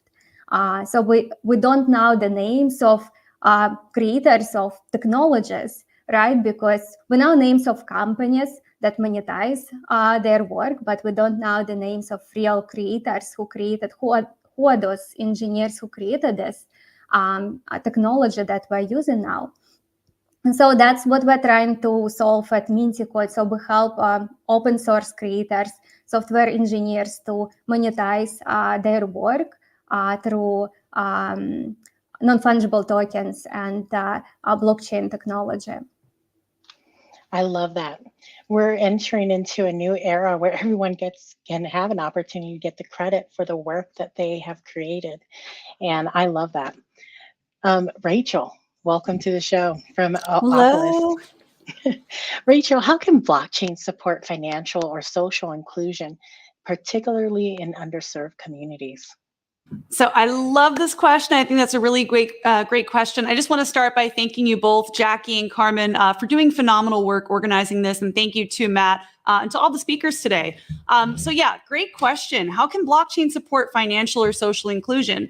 So I wrote a couple notes on this. I think number one is promoting a more equitable financial future for all. So kind of reducing the barrier and creating a global borderless movement, right? I think this will really help to uplift individuals and help to improve our overall financial infrastructure on a global scale, and also give people ownership. So this is a big part of why I'm passionate about DAOs, and I have the pleasure of working with Above Average Joe at Bankless DAO as well. So that's really a big part of our ethos there, giving people ownership of their assets, giving people ownership of their time. And at Opolis, my focus is helping people have ownership of their employment. So that's kind of one of the barriers we're seeing in the Web3 industry, right? People getting paid in crypto. How do you ensure they're compliant with taxes? You know, we still live in the modern world. So at least in the United States, there's some barriers, right, to earning in crypto and working in the industry. So at Opolis, my work has really really focused on helping individuals who want to work in the industry to have everything that they would have, you know, let's say at a traditional corporate company job, right, while doing the work that they love. So we really cater to the digital nomads, the independent workers, and we are seeing a rise in freelance workers and people who want to work independently. And Carmen, to answer your question about how this serves like marginalized groups and underserved communities, I think that really kind of widens the scope of this movement and gives people more of an opportunity to get involved in a borderless way. At Bankless DAO, we see people coming together from all over the world to contribute on this DAO, and it's a really beautiful thing to see people having opportunities that might have otherwise not. So, yeah. Yeah, I love that. You know, in some ways, we want the world to transform into Web3 and blockchain, but in other ways, Web3 has to transform and get a little bit more structured. And so thank you guys for doing that for our employees that work day and night around the clock, because the charts never close, guys. Absolutely. And this is also, this whole thing is tying back into global policy and regulation, which is a really vital topic right now. And kind of the ethos of Opolis, right? And what we're trying to do with developing this global public utility and this employment framework is take the target off of our backs, right? Show that we can play the game just enough for them to not come after our industry and make it really difficult for us to provide people with a more equitable future. I love that. We need better optics all day, every day. Now, James, co-founder of Power Meta Corp, you know, we have created such a wide community. They are developers, they're investors, they're enthusiasts for our technology. But what can we do, and what roles can individuals like this play in encouraging blockchain technology to support social good? Yeah, I think first and foremost, I think anybody currently involved in blockchain or Web3 technology will agree when I say, you know, do your research. Those that have the means, investors and developers that have the means to amplify and kind of accelerate these programs, you know, do your research, find the ones that have a social impact, that are doing some good in the area, in the space, and those are going to be the projects that succeed ultimately. That's what we want, you know, as a society, as humanity. We want to move forward with the good things and put down the bad. So I think first and foremost, do your research. Blockchain technology, by its design, is a trustless, higher encrypted system that allows for transparency in all transactions. And as long as anyone can see what's going on behind the scenes, that open, trustless, transparent kind of ecosystem is going to ensure less fraud, less problems, more inclusion, and that's going to create a greater social impact. At Power Meta, we use I'm sorry, go ahead. You're good. Keep going. At Power Meta, we use the Filecoin blockchain to store data for enterprises, government entities, educational entities. And this ensures that that data that we are creating and have been creating throughout history is going to be there for the next generation. Cloud services and other types of single server data point storage point systems have critical failures. And so if they do have those critical failures, that data is lost. What are we losing in the process? Not just the data, we're also losing the research, we're really losing the education. We're losing all the steps that people took before us. Oftentimes, the next step in innovation and evolution in any kind of society or any kind of project or endeavor was on the shoulders of the ones before us. And if we don't have those data points and we don't have that record of humanity to do that with, we're doing ourselves a disservice. And it's going to slow down our evolution and our innovation of technology. A couple of use cases that Filecoin has done in the past, they worked with the Shoah Foundation that stored 55,000 different users' accounts and videos and pictures of the Holocaust. And that's something that is now stored on the blockchain, immutable forever, that will be there for forever, so that anyone can access this information. Anyone can see this, find these records, and know that this is true accounts of what happened in our past.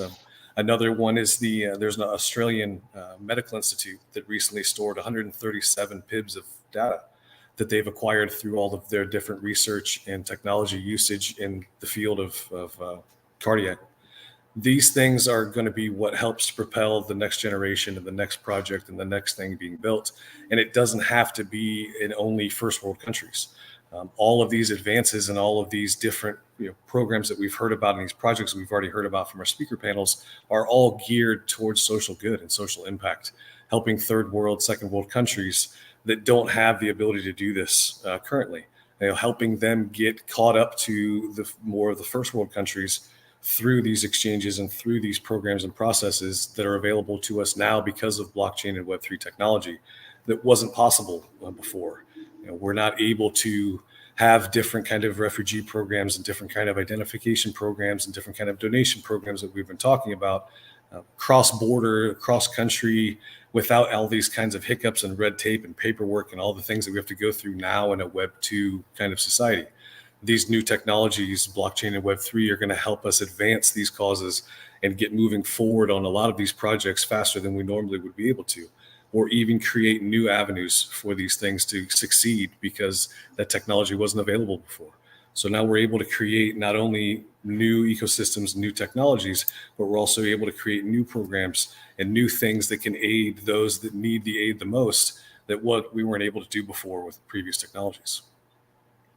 I love that. Leave it to James to remind everyone, DYOR, do your own research. And he said it way better than I, but I think it every day. The history is being rewritten on the blockchain. Okay, Carrie, I know you got to go, but I've got to ask you one more question. So I'm going to leave it open for you. How is Bitcoin mining supporting the energy transition? We're talking about the decarbonization of the grid. There's so many assumptions out there. Yep, sure. And, listen, this industry has come a long way from where it started, but we are still battling some of the preconceived notions or misconceptions around, Bitcoin mining, its energy usage, whether it's appropriate even to use energy for Bitcoin mining. And I think you sort of need to, and this goes to James's point about education, is learning about how Bitcoin facilities operate, how they're incentivized, and the function and role they can play in the sort of broader environmental ecosystem. And so at its purest form, Bitcoin mining, you're incentivized. So we're a public company, and what we try to do is create the most amount of value for our shareholders. And all we are effectively doing is converting. We're converting power to Bitcoin. And the way that we provide or increase our profit is by doing that, producing a Bitcoin at the lowest marginal cost possible. So we are naturally incentivized to find the lowest cost power, which happens to be renewable. And, the great thing about Bitcoin is it doesn't care where it is, and it doesn't care what time of day it is. And so you can cite these locations and places where you have abundant renewable resources, like all the way upstate New York, where there's not a lot of demand, or central Pennsylvania, where you either need to go east or west to get to demand pockets, you can site these facilities in places that can take advantage of that supply, convert it to Bitcoin, right? Other than having it effectively evaporate or go into the ground and not be used.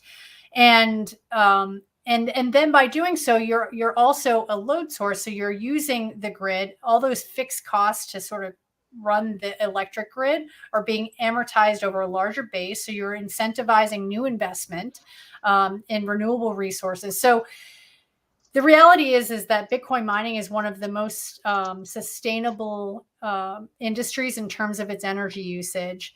It is by definition incentivized to find the lowest cost power, which is renewable resources. And again, it's also providing that tool back to the grid such that we can actually incentivize more and more solar farms, wind farms, renewable resources actually be built and put on the grid. So, a lot of that is again, not a lot of people understand, the way that the grid was built, energy supply used to follow demand. So you'd have these thermal power plants, gas plants, coal plants built outside of major cities. That's not the way anymore. And so now we need to go to places and take advantage of where the sun is shining and where the wind is blowing, no matter where it is, and make that a use case. So that's in a nutshell, I think, how Bitcoin mining is such a critical component, because again, I haven't found a more flexible load that can turn off or turn on in a matter of minutes, any time of the day, whenever it's needed. I love that. Thank you so much for your time today. Really I know that you got to go. participating, and thank you, everyone. Now, Average Joe, let's go to you. You're a part of a community that's providing so much impact to underserved communities, but what's your best advice for other communities that can also take a step into becoming a contributor to social good initiatives? Get involved with public goods. There are many different avenues like Gitcoin grants or Giveth, or gosh, I can't even remember some of the other platforms. There are many, but my biggest fan is towards Gitcoin, and I do recommend getting involved over there. And I recommend a 3-part approach for those in the blockchain industry to engage in this type of thing. And I'm a big fan of alliteration, so I recommend fueling it, fanning it, and firing it up. You fuel it with your money. You give them what they need in order to get that quadratic funding and show where that impact needs to be delivered. You fan it with your marketing efforts and let the rest of the world know there's something cool happening here, because they're not going to get excited if you don't tell them about it. And then fire it up. Get involved, get your hands dirty, and do something with one of those projects. Start creating that impact yourself, because at the end of the day, it's us that builds it. And when you get your hands dirty, you get experiences and value that cannot be bought. I love that. I heard take action and do it now. I love it. Larry, so from the background that you have, can you share with us some insight as to what are some of the capabilities of blockchain forensics today that can help us fight malicious entities? So blockchain forensics, really it relies on attribution. So if could be a ransomware attack, it could be a theft, it could be a hack, it could be, numerous things, dark web, child abuse, tons of different attributions, even a cryptocurrency exchange. So once we are able to attribute those to certain entities, then we're able to easily and seamlessly trace them and graph them out using blockchain forensics. Now there's probably over a dozen different providers that I use. I won't mention any, but they're all great. I use them, pretty much every day. But when you're able to graph out these transactions, see them visually, see when they're sending to a cryptocurrency exchange, we're even able to use some different products that allow us to trace through coin joins, swapping. So when they swap one cryptocurrency to another, different decentralized, you can trace that sometimes. You can trace through those mixers, washers, tumblers, Doesn't matter if they're transacting on the dark web. You're able to trace Bitcoin and Ethereum and all those different types of cryptocurrency. Excuse me. So, this is what we need in order to investigate. Once we are able to trace that, we're able to submit that data to law enforcement. Then law enforcement then subpoenas the exchange or warrant or production order, and then they're able to kind of get the KYC data.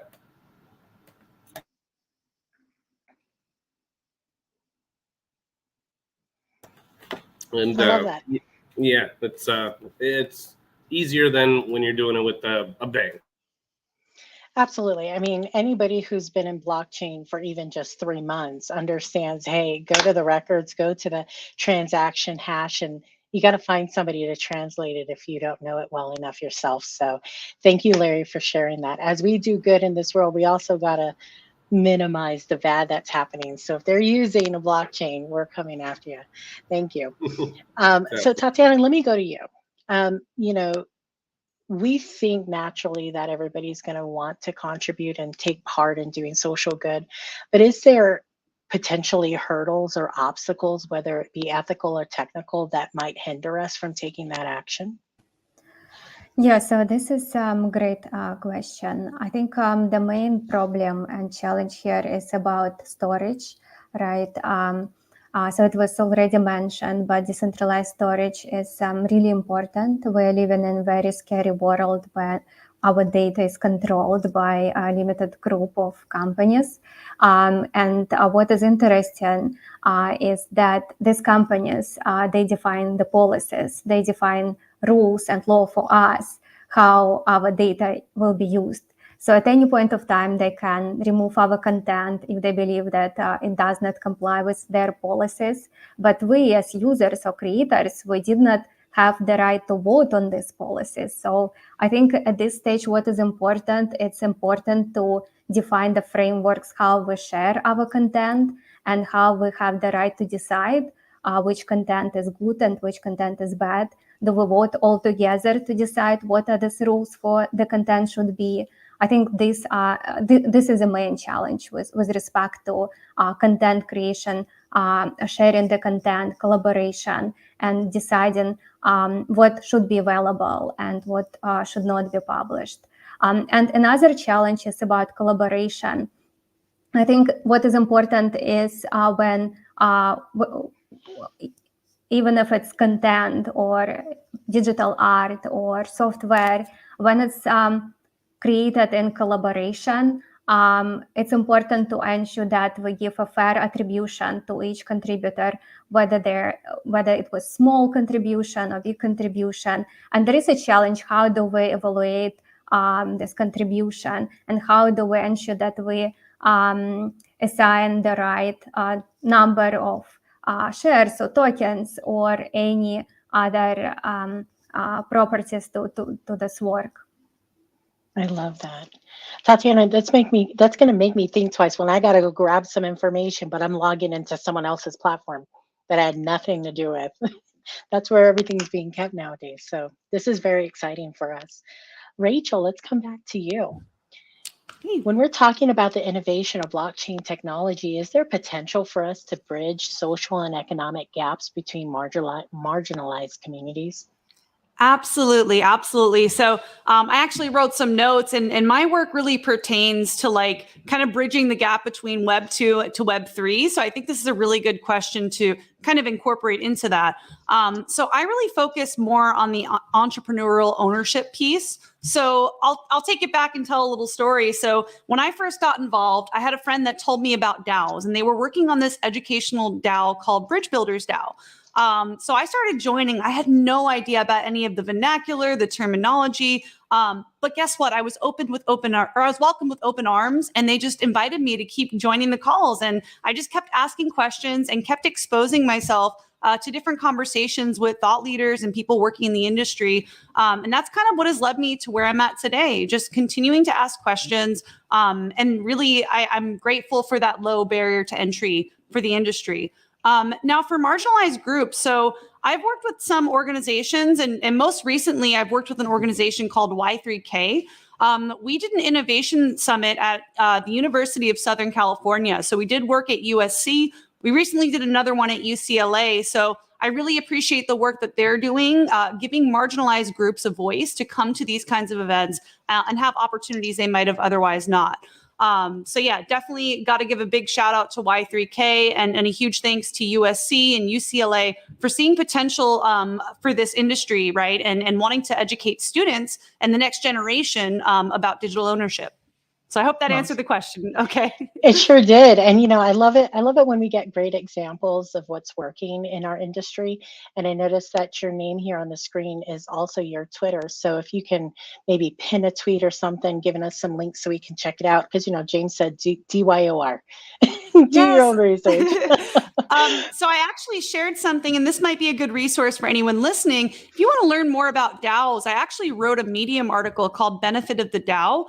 So this kind of ties into the ownership, bridging the gap, and lowering the barrier of entry to the industry. If you want to educate yourself, this can go over with you just the similar core principles of different DAOs, what a DAO is, and the common denominators of DAO success. So if you want to go down the DAO rabbit hole, check out that article I shared on my Twitter. Thank you, Rachel. James, you know, this is an important thing as we wrap up this panel. Blockchain can provide, we've learned through this panel, so much transparency. It can start to build trustless systems, validate, you know, identity in ways that we've never done it before. How can blockchain be applied to create tamper-proof records for human rights documentation, such as land ownership or refugee status? Yeah, I mean, again, the inherent, you know, trustless, transparent, you know, immutable nature of blockchain is where the big advantage comes in here, especially when it comes to something as that needs to be as secure as identities. You know, if you're a refugee in a country and you're moving place to place, camp to camp, or even cross border into another country, you know, a lot of times those things, those moves, and those kind of interactions happen, you know, on a moment's notice. Loss of identity, for leaving identity behind. Most refugees and a lot of these third world countries don't even have government issued identification to begin with.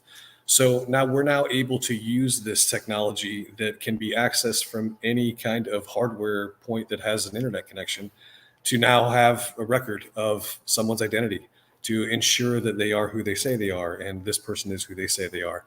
And we're able to do that very simply using the blockchain technology. This will create that cross-border access and confirmation, as well as you've got inherently built in the technology a higher degree of security that's just not available on Web 2 platforms. It's very commonplace for first world countries like us to track births and deaths because that process is already in place. It's not as common in third world countries. They just don't have those processes in place. And implementing that kind of system and kind of identification and tracking of the populace has proven very difficult, as we know. It'll be significantly easier to use the blockchain technology to create these digital identities that don't need to be held onto. It's not changeable. You don't need to keep it in the safe or keep it in the drawer or remember to grab your wallet on the way out the door. It can be accessed from any hardware point that has an internet connection on the planet. And when we're talking about Filecoin protocols, it uses the IPFS system, which is interplanetary filing system. You could even access the records from another planet in the future when we're doing interstellar travel, which is inevitable at some point in our near future. You can access any kind of documentation or any kind of data from any other planet in the system because of the way that technology is set up. So doing so is going to allow us to create better census of areas in population, which will help us to move the donations and move these aids and these funds and this needed support that is so vital in a lot of these areas to the places that need it the most, because we have better accurate tracking of the populace and what they need and what they're going through and what struggles they're having, and come together socially to put the work and the good in where it needs to be. And less waste. I mean, how many times have we heard about larger kind of donation platforms or different kind of aid operations where 10 or 15 or 20% of the donations went to the actual needy, and the rest was administrative costs or this and that and the other. We can eliminate a lot of that overhead because it is transparent. You can't hide things on a blockchain. There's nowhere to hide them. It's all transparent. It's all right in your face on an open ledger. You can't adjust it. You can't change it. You can't fudge the numbers or cook your books, so to speak, because it is all right there. It's automatic. It's not human created, so we don't have to worry about that human error and fudge factor. It's all very transparent on the blockchain. These things can then be created and cataloged and retrieved with 100% accuracy. And those are the things that are going to help us to bring a lot of these things together and get the good where it needs to go a lot more efficiently than we're currently doing. Amazing. I mean, just from listening to you, I'm like, guys, Jackie, Matt, we have aliens now. And Filecoin figured out interplanetary records before it was official. So I've been talking off planet for months now. Have you? Okay. Guys, I want to take this moment to thank Jackie, thank Matt for facilitating this, but more so, James, it's been a pleasure having you. Tatiana, thank you so much for your insight. Rachel, you are a boss, and thank you for all that you do. Larry, you keep everybody in the code ethers, upright. And Above Average Joe, thank you so much for all that you and your community does. Guys, we're wrapping this up. What a wonderful conversation it was. I can't wait to come back next time.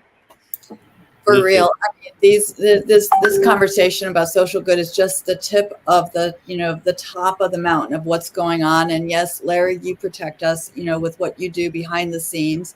But everyone else, again, you're definitely role models for what can be and what is happening.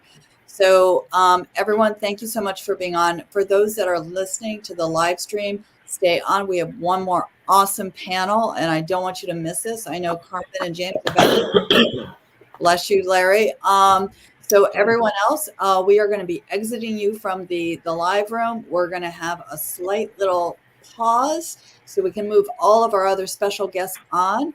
And we definitely want to thank everyone who's been here. And thank you so much. So again, everyone stay tuned. We are about to go to our third and last panel, and it has been phenomenal. Thank you so much. Thanks, everybody. Thanks, Jackie and Carmen and Matt for having us all today. Special thanks to you, Carmen. You did a great job. Thank you so much. Yep. Very well done. Thank you. All right, we're going to transition now. So as we transition, I'm going to do a little bit of what I did before. I'm going to share a little bit of background as I move my screen. So we have our moderator today, Nadja Bester, who is a phenomenal woman executive with Adlunum, and it's international, her company. We have Adam Miller, who's with MidDAO. We have Abdullah Dahari, who might be with us, but I know he's over in the UAE, and so it's very late there, so he might have had to hop off, but we're definitely going to be hearing from him on my talk show. We have Dr. Christopher Smithmeyer, who is a phenomenal author and also in charge of the Black Wallet, co-founder of that. We also have Jess Ford, who is the CEO of Honourable, who's one of our sponsors, and we cannot thank them enough because they have facilitated Decentraland, and I know that's going to be a fun theater to be watching our show in. And then we have Simon Smith, who's the co-founder of the Custom Deposit Registry. And I believe that Mac MacGyver, actually, he's not with us today because he fell ill, but he is with the company called McNerd. So, again, we have all this wonderful talent and intellect here who's going to be talking about fintech, supply chain, blockchain, and a lot of the intricacies that happen around the world. Because again, when you're doing business in one country, you're not just doing it in one country, you're doing it globally. So Matt, as we bring other people, these other speakers on, what comments do you have for what we've just listened to over these past Let me give a recap for where we are. What a night for crypto. It's fun to note that Bitcoin was pumping today. Everyone loves that. Great day of green charts. And we've heard, even more importantly than that, we've heard a lot about how this technology can be used for things like privacy and some of my favorite things like, individuals' rights and self-sovereignty and equality. Certainly some major use cases for all of these things we discussed. And we talked about particularly the EU. That was pretty amazing. And then the social good stuff, I think, is definitely a guiding light for everyone, and it's an important way to, form conversations that impact people outside of all of ourselves. And then this is going to be amazing because I think we have a focus here, and I hope there's some more panelists coming in here now. Kind of empty in here, but here we go. We got Adam in here. So Hi, I think if we get a focus here, and this could be interesting. We don't have to talk about trading or the price of Bitcoin, but we might talk a little bit now about commercialization, economic impacts of the industry, and those are certainly things that are relevant to people that work in crypto, but really relevant to everyone, including GDP and countries that want to attract great talent, and as well things like the Premier said earlier, creating frameworks for entrepreneurs and people within their community to legally innovate and do so responsibly. Not always without concern, and it's not easy, but definitely people around the world taking the right stance here. Hopefully we've got more coming. I know some people might be in the green room. They're struggling. I have little pings coming in saying they're on their way, but why don't we start? So, again, as we did with the other panelists, there were some delays going on because of just logistics. So we can start with the questions. And I know that myself and Matt can also, handle some of these questions too. Let's introduce Nadja as well. Yeah, Nadja, why don't you? I only did a little cursory introduction. You're a phenomenal businesswoman on the blockchain with a talk show, with everything, and entrepreneurial wise. Why don't you go ahead and share a little bit more about your background, because I'm not going to do justice. I don't know if it's ever possible for anyone to do justice to anyone else's bio. Yeah, very happy to be here today. I think that all of the topics that are being discussed are very important, but especially that of the one that we're talking about today, because this is really where my focus comes in, is how blockchain can be navigated in the real world from a business perspective. So I'm the co-founder of Adlunum, which is a Web3 investment ecosystem. So we essentially support early stage founders, connecting them to institutional funding all the way through to the retail investment level. So I'm very passionate about creating solutions that work for regulators as well as startups, as well as retail investors. And I think with that, I'm going to then kick off and get us started. Jackie, I don't know if there's any other introductions that you want to do, or shall we just get into the meat of it? Well, why don't Adam take 30 seconds, introduce yourself, and Chris, why don't you take 30 seconds right after that, introduce, and then we're going to go right into Carmen is back. Great. And why don't we go into the meat of the questions? But go ahead and introduce, because Adam, you have a very interesting background as well. Well, thank you. And I'm Adam Miller from MyDAO and the Just DAO It podcast. If you saw my dog walk in a moment ago, that was Goldie.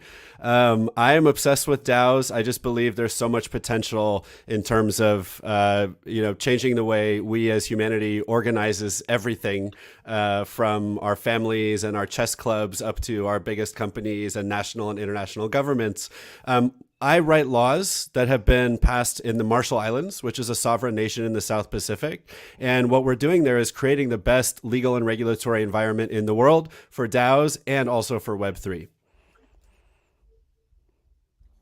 I'm going to bounce it over to Chris. You're muted. Yeah. Thanks. Thank you for having me, and thank you for telling me that my mic was muted. My name is Dr. Chris Smithmeyer. I'm the CEO of Black Wallet Limited.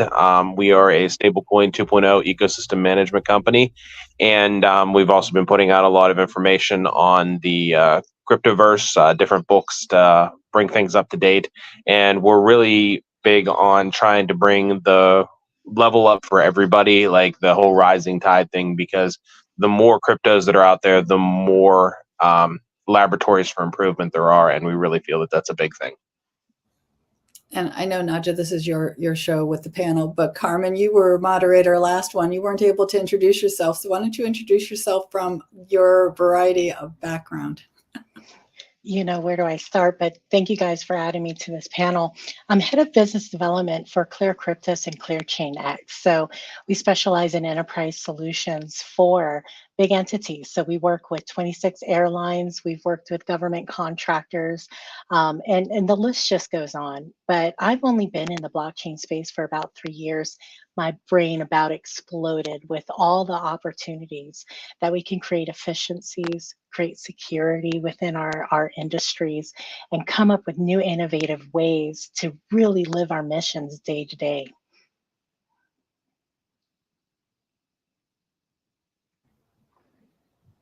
Yeah, very, very happy to be having these discussions with you guys today, because I think we've come to a point, certainly in many different sectors in the business world, where more and more people are becoming aware of the existence of blockchain and also of the possibilities thereof. And we are seeing a lot more people move into the space, both at a professional level, because this is what they're working with full time, or because it becomes part of their job.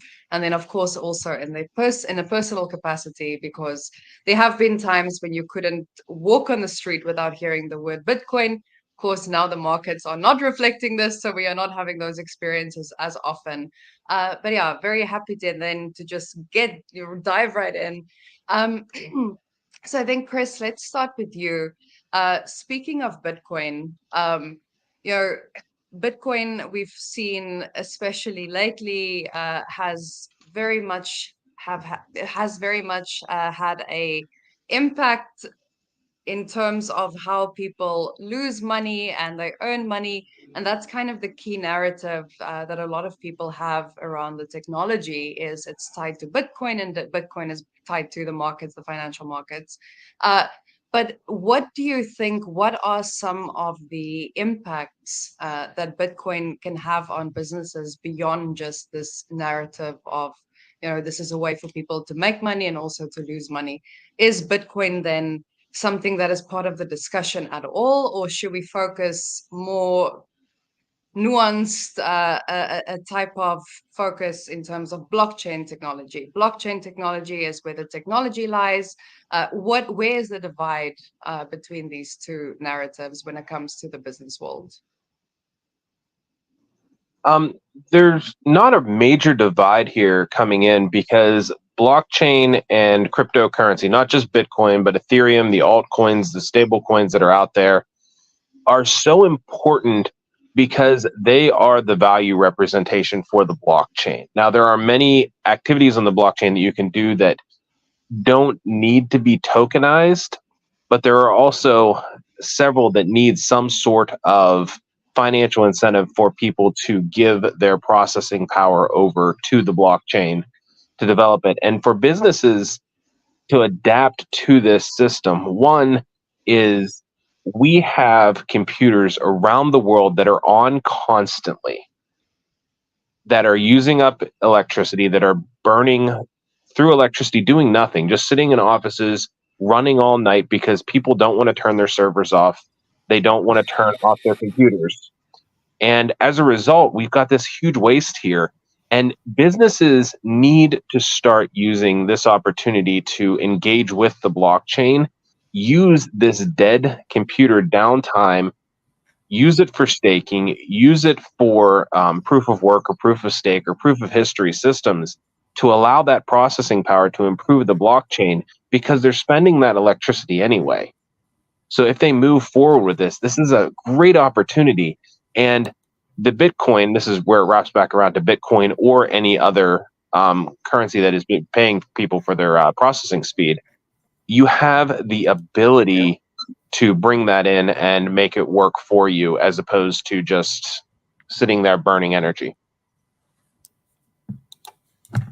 Very interesting perspective, Chris. Thank you. Carmen, you have worked with a number of very large brands on this technology. And what are your thoughts in terms of what you've been seeing? Where are the minds of corporates? If we have, kind of the blockchain startup world on the one end of the spectrum, and perhaps governments are on the other end on the other side of the spectrum, where do the corporates lie at the moment, or at least in your experience? Yeah, you know, the overall optics in the media don't look good for us. You know, there are some barriers to break down when you get in front of a decision maker. And I think it also resonates well with retail investors too, because you come in under the understanding that there's a chart, that there's currency involved, and that there's profits and gains, and you try to understand that system. And for those of us who walk through that gate, it takes us time to understand that there's foundational technology that can do even more. And so you're right. I sit in front of decision makers and I have to hold their hands and walk them through some of the fundamentals to understand truly what power we have through the technology. What can we honor? What can we commemorate? How can we deliver value? And oftentimes my job is to walk away from the idea that an NFT launch is the answer, a token is the answer, and say, look, we're going to have a multitude of those kinds of contracts, those smart contracts, in order to facilitate your mission. So let me dive into your business. Let me understand how you operate. And right now, the biggest way I get the yes is by telling people, as a business owner, you're renting your business. You're using somebody else's cloud service. All of your business tools are centralized with another entity. And any failure along that is at the detriment of your business and your clients and your customers. So we, you know, who understand some of the fundamentals to the technology have a tough road to go down. But we're so passionate about what we do that we don't take no for an answer. And so that's how we're reach one, teach one. And that's how we accomplish adoption. Yeah, that certainly is an attitude that is much needed and also much appreciated in this industry. But I think, you know, kind of just to tie together what you were saying, Carmen, and what Chris was also saying, that a lot of things can be tokenized, some things should be tokenized, some shouldn't be. So I think it's a very really just balanced approach to keep on reminding ourselves that it's a technology that's always implementable, but the question is whether it should be implemented or not. Adam, then bouncing over to you, because of course we've heard a lot of talk about DAOs, and you know there's been a lot of, I think, more at a philosophical level where people have been really following the thought process and going down that rabbit hole of imagining what corporations and what society might look like if DAOs truly were to be implemented at a practical level.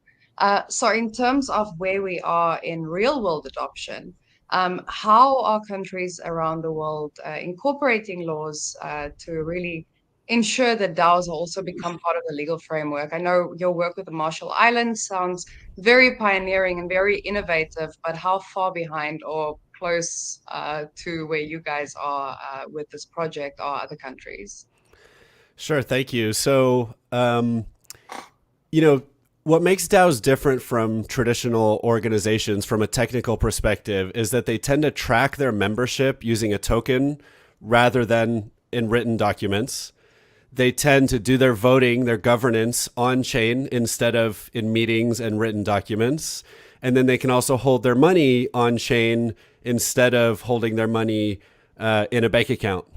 And where there's some friction between that and the way most laws around the world were written is that most corporate law requires you to keep the names and addresses of all your members, just so you can keep track of them. And until recently, there was no reason to question whether or not that made sense. But now if you want to be a DAO, which means in the sense that holding a token can represent ownership or membership in that organization, you can't register as a legal entity almost anywhere in the world. Same goes for the requirement in most jurisdictions to have a board or officers or trustees or directors.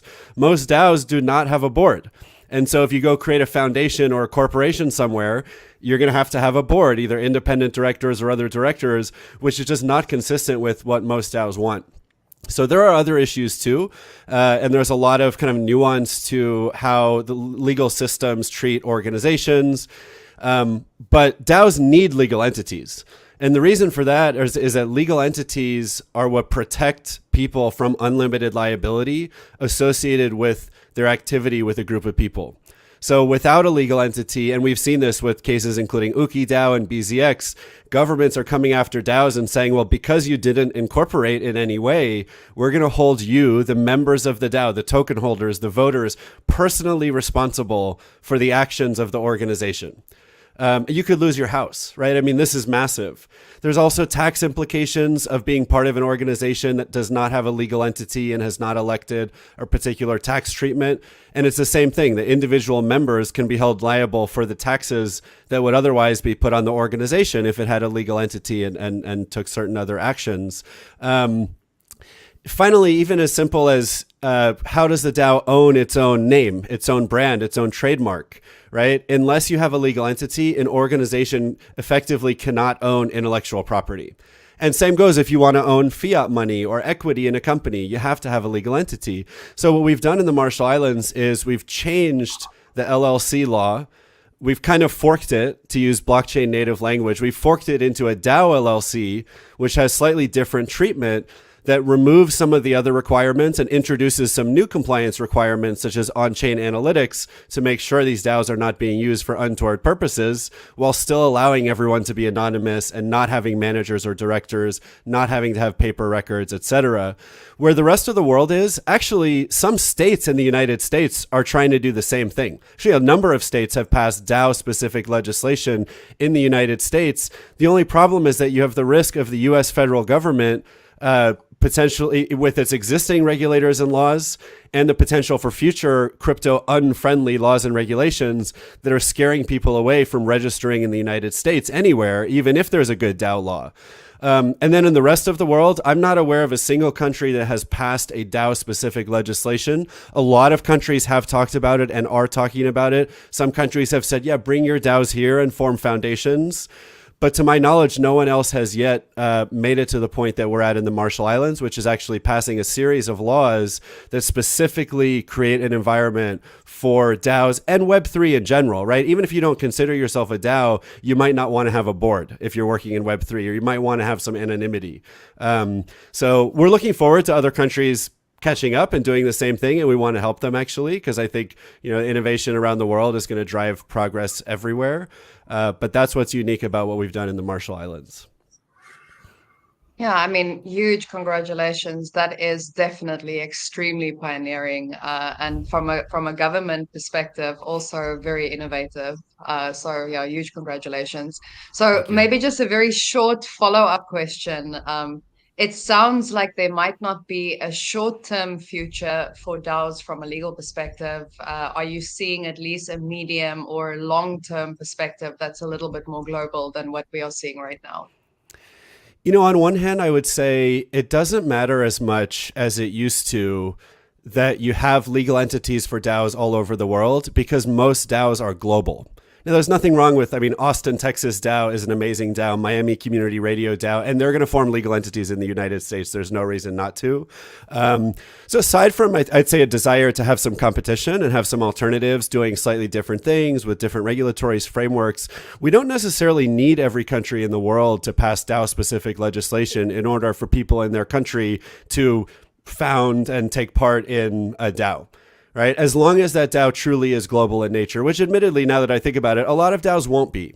And so if you're in a group of Italians just doing stuff in Italy, you probably do need the Italian government to pass some new legislation to allow you to get the legal treatment you really want. But if you're a global Web3 organization, you can pick and choose Cayman Islands, Panama, Switzerland, Marshall Islands, Wyoming, whatever you want. And so in that regard, maybe it doesn't matter if there's DAO legal entities all over the world. Simon, so zooming out a little bit on that question, if we look at all of the different countries around the world, and they've all had very different kind of responses when it comes to regulation. Some have gone down very heavy-handed. Others have, taken the approach of having a kind of sandbox mindset where, please come experiment, and we'll kind of work with you to explore whether this is something that can go into the government framework. But are there any particular countries you are seeing at the moment, especially, that really seem to have a handle on how they handle regulation and how they kind of balance this very fine line between innovation and the regulation. Yeah, I mean, regulation's an interesting one, particularly in the events of the last sort of 18 months where we've seen FTX go down and a number of other crypto businesses have gone down and really cost investors a lot of money. So I think people are trying to find at the moment ways of protecting investors against the risk of that kind of really kind of bad management of crypto organizations. Yeah, I think people are looking at proof of reserves, ways of programmatically proving that the assets are actually held by the business and are not being rehypothecated. So yeah, I mean, lots of governments are looking at this. I think we're probably going to end up seeing something come more from the industry itself rather than from regulators. But yeah, we're keen to see it. I think it's going to be something that the industry needs to get its hands around. And I think whatever's delivered is probably going to be more of a global programmatic solution than a specific regulatory solution in any one country. Can I add a comment on that? Well, yes, please, Adam, go ahead. So one really interesting analogy we can look at in crypto is the shipping industry. Because if you think about it, ships, and I know not everything is a DAO, but ships and DAOs are kind of similar in the sense that they kind of live everywhere and nowhere all at the same time. But shipping's been around forever. And there's this whole set of international law, private law, that even goes beyond any one government deciding what that law should be, and yet it's something that organizations can opt into and follow. So I think I like what Simon is saying. There may be an opportunity here to create something that's actually non-governmental, but still creates a legal and regulatory framework that helps drive the industry forward. Yeah, I mean, the key thing really is the auditability of a blockchain. If something is being held on a blockchain, then anyone in the world that actually has the address of that asset can view it and see that it's there on the blockchain and that it hasn't moved, or can see the amount of that asset that's held on the blockchain. So that auditability is something that's quite unique versus anything we've had before. When banks were holding gold for investors and then issuing either electronic money or paper money off the back of that, people were always relying upon human auditors to go in and check that the gold was there. In reality, the only way you can really verify gold is to melt it down and recast it. But ultimately, you're still relying upon a human third party to do that audit for you. So that's where we have the potential. I think, I mean, the whole DAO situation is very interesting as well, because a DAO token is something that people can own in the first person. In reality, the way most companies are structured, most investor situations are held through nominee accounts because digital shares can't actually be owned by individuals. So yeah, we have that nominee structure there. That's something that was quietly replaced the paper share ownership situation. So yeah, I think that there's a lot of hope there for DAO tokens representing digitally ownable assets by people around the world. So maybe then to add a open question here, yeah, so please feel free to answer any of you. If we look at the earlier sort of more philosophical underpinnings of blockchain technology, which touches a lot on what Simon just said, and then we compare it to where we are today in terms of, how blockchain is used for different business purposes and different industries, and then we also have the blockchain industry, or the Web3 or the crypto industry, which is an industry in and of itself. Where do we kind of go to look for the middle ground between these 2 points? If it's only for the sake of business, to the point where almost what the technology stands for and what it's designed for is no longer really applicable. Or on the other side, you have blockchain maxis, I can almost say, where it's only used for, whether it's Bitcoin or whether it's the blockchain technology itself, and there shouldn't be an industry on top of it. Where do we kind of meet in the middle? Please, anyone. I think with this, it's we're whether we're looking at the box or meeting in the middle, like thinking outside the box, because with the DAOs and with the blockchain technology, we're starting to question the necessity of the nation state and how it's being involved in our personal lives. There's always going to be a need for the nation state, for the physical use of force to like protect us, for the police forces, for the militaries of the world. But whenever it comes down to our economic livelihood, how much supervision do we need from the government?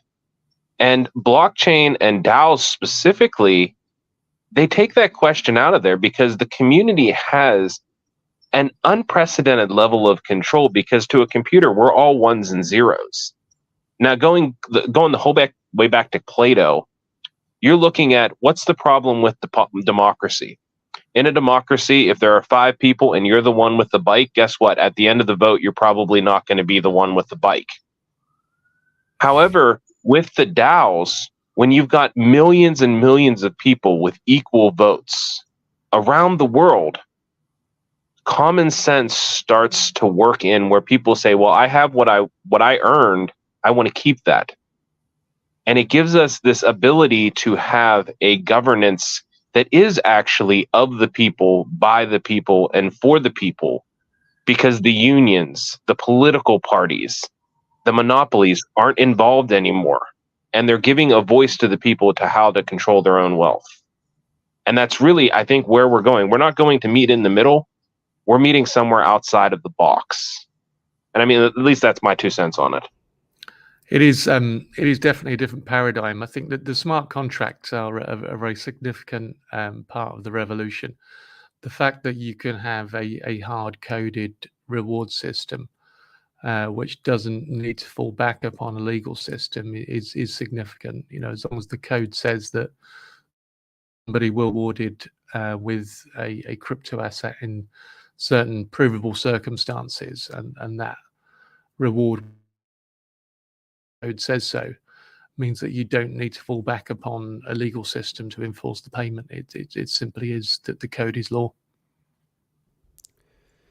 I might share a slightly different view. I am so optimistic about Web3 and crypto, but I'm not sure I see us going all the way from the systems we have today to a future where everything is completely democratic, completely decentralized, like no unions, no political parties, all that stuff. I think we're introducing a new being into the world that will compete with all of the others, and it will radically transform the way things work, right? So to be specific, you know, DAOs, what they allow organizations to do, and again, whether it's a political party, a union, a company, a charity, is to be much more democratic in how they're governed. And I think, you know, just on philosophy, I believe that people, whether they're customers of a tool like Facebook, or users of a tool like Facebook, or employees choosing what company to work for, in the long run, they will, given the choice, choose the more democratic option over the less democratic option. But at the same time, you'll still have people in the world who are saying, well, I'm going to start something that is top down, and I'm going to compete with the organization that's not top down, right? Or my democratic group of 100 people is now going to control a larger group of 1,000 people and you know, control some aspect of their lives. So I guess I kind of see a future where there's this giant network of organizations and people, and you have some of the old kind, some of the new kind, and a lot of stuff that's somewhere in between. And actually, I think a really good example of this is, you mentioned we'll never get rid of the nation state. What about the network state? Right? I think the network state will actually eventually compete with the nation state for that monopoly over the use of violence and power. And in the future, we'll have something in between. That is, you'll have network states, you'll have nation states, you'll have other things that are somewhere in between. Those are all such cool points. I mean, when I think about answering a question like this, it's really hard because there's so many different facets that this technology has branched off into. Obviously, when we think about the public infrastructure for finance, it's cash. And so for the first time in history, we have Bitcoin, and we have the ability to say that Pandora's box is open and that we can transact with each other, whether you like it or not, right? And no matter what the regulation says, we're going to have, a small portion of the 8 billion people that exist on this planet to say, I don't care, I'm going to do this. And yet the altcoins that we see help facilitate and create a monetized vehicle for business, for, communities, for charities, for social good. And it's immature at the point, but at the same time, my mind has been blown by seeing how technically savvy this technology is being built in the right directions, while we manage through the malicious entities, of course. But I think on a global scale, we have unlocked a lot to take a look at. What does it look like for all of us to own our own data and to flip the script on some of the machines that we are embedded into? And what will that do for generational wealth? What will that do for countries that don't have things coming in directly to them? I think that there's going to be a lot of great impact, but it's going to be a war and a struggle to make sure that it's headed into the right direction. And for that, we have people like this on panels making sure that we're marching to the same beat of the drum. Yeah, because you could use the same technology to create an ultra-capitalist society or an ultra-socialist one, right? I mean, we're giving people tools to organize better around whatever ends they seek. Yeah, and it's almost, I'll say this to you, Adam. I think we met at Decentraland because I remember your DAO, especially that it was in the Marshall Islands because I'm Micronesian. So I'm from the Federated States of Micronesia. And for a lot of ways with new technology and adoption, I've thought about it in almost the reverse, that we've seen other technological curves, kind of happenstance out. And this is underperforming, underserved communities and countries are sometimes the easiest to transform, which is why I commemorate your ability to go into a place nobody knows about. It's just like XRPs and their ability to transact in Palau, also in Micronesia. But I also think too, and I've talked about this with Jackie, that also generations. I think that the oldest generation that we have on the planet right now is the first generation that we need to make sure that this technology touches as we watch the biggest wealth transfer go down to the next generation. And so a lot of these things kind of like really cause you to think in opposite terms of what is the new future and how do we take different steps and do things differently today to make sure that it happens tomorrow. That's an amazing. I wanna ask. So sorry, Chris. Maybe you can start by asking this question after you leave your comment. I want to then know if this is what we are striving towards, but as Carmen says, it's going to be a struggle, and we really have to make sure that we take this in the right direction. What is it that is needed for us to take these steps and ensure that it is in the direction that we want it to go? How do we collectively agree on what is the right direction? What is the framework that we all need to kind of come together under? Is there a framework such as this, or should there be one? I think there is a framework. It's kind of a natural law framework, kind of like going with Descartes, that it is the laws that everybody should be able to agree upon. And I think that's what scares a lot of the government, especially here in the United States, where we have some good laws coming out right now and bad laws coming out, is that the blockchain gives people control over their own wealth. And while the blockchain sees us as just numbers, we're not a social security number. We're not a government product that we can be used out, pay taxes until we get so old, given a little bit of money, and then they hope we die before our social security runs out. This is a situation where people can control their own wealth, that they can have their voice. And that's where we need to start. Whenever we set up this framework, people having a voice and people having control of their own wealth. And I don't want to go into too much detail on it because I know that I'm going to hear some great answers from the other people on this panel.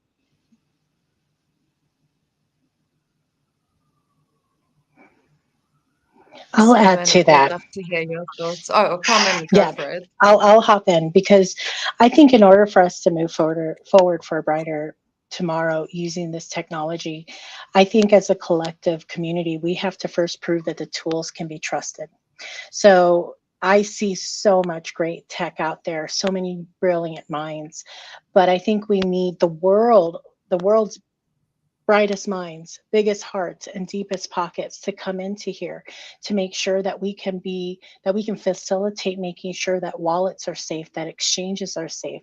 What we have just experienced in a short amount of time of watching stable coins go unstable, centralized institutions go under the knife for doing malicious things, doesn't look good for us. So we have to get back to building trust that when we say that we are passionate about the potential of this technology, we can also say that the foundation has been set, come in and play. And maybe a great recent example of how the foundation is working is a couple days ago or yesterday when there was a rumor that a Bitcoin ETF had been approved, the price of Bitcoin shot up, and in DeFi, $100 million worth of loans got liquidated right away because people had short positions. Now, if this was like the world of FTX and Genesis and DCG and all this stuff, there would have been like, okay, we're liquidating you. Oh, wait, sorry, we don't have the money anymore, right? And oh, by the way, it belonged to our customers.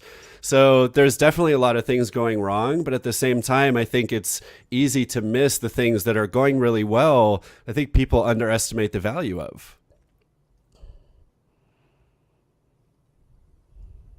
I want to ask a follow-up question to this example that you gave, Adam, about the Cointelegraph tweet that was misinformed and, of course, led to this huge shift in the market with 100 million liquidated. When we go back to the concept of regulation and whether regulation is important or not, or kind of where it slots into this technology and this industry, and the accountability associated therewith.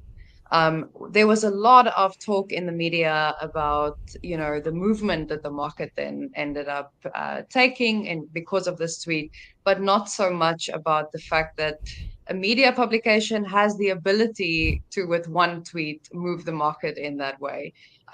So it's interesting then to reflect on, if we talk about, having this self-sovereignty, being able to really use the technology to, express ourselves in the ways that we really have the birthright to, but because of government, sort of design being the way that it is, this technology now offers the alternative. But then should there also be at some levels top-down regulation that prevents things such as this from happening, or at least that there would be consequences when it does happen? Simon, maybe we can start with you. Yeah, I think I'm going to take quite a purist view on that one and say, yeah, what we do have is a self-sovereign asset system, and the events that happened there with that short squeeze were only made possible by the fact that assets were being held on custodial exchanges. So the fact that people are leaving their assets on the exchanges means that they are available to be short sold. Human beings are human beings. If there's money to be made by short selling those assets, then they will do so. So in many ways, it's up to the individual to take responsibility for their own assets. That is the opportunity that we have with crypto. And the sooner we all learn to do that, the better the markets are for everybody. And so, Carmen, maybe I can ask you then, because you fulfill this role where you talk to corporates and you also, I presume, speak to people at a more intro level to blockchain because of the nature of your work. Where do you see this role of self-sovereign responsibility come in when you know that speaking to a lot of people, the technology and everything that is associated with is really complex and difficult to wrap people's heads around? And I think we'll make that the final question before we wrap up because of time. I mean, the difficulty is on my shoulders to make it simple to understand. And, when it comes down to it, for example, with Adam's example, somebody taking from a Telegram channel the news that something is a standard that globally we need to change. That there's, that we're going to skip steps of holding people accountable and making sure that we vet and do due diligence because we want to be first. And if we can eradicate those sensibilities, and, my value system on chain is change minds, change results, change behaviors, and change the expectations. In this case, is to change the standards. Who in their right mind would take from a chat, you know, news that's going to create momentum and be a catalyst to people's wallets and their portfolios? When we make that an inherent feeling by giving people the ability to calm down, relax, and trust that as a scientist, I can search for truth, but I need some data that I can trust in order to draw conclusions. And that's what an immutable ledger does. And then when you layer a blockchain on top of that and you start to monetize and create a financial vehicle that can be used around the planet, we got to make sure that we're teaching people some of the mindset and standards that they're going to have to change, because it's not going to be the same world. So we're going to have to start with keeping it simple.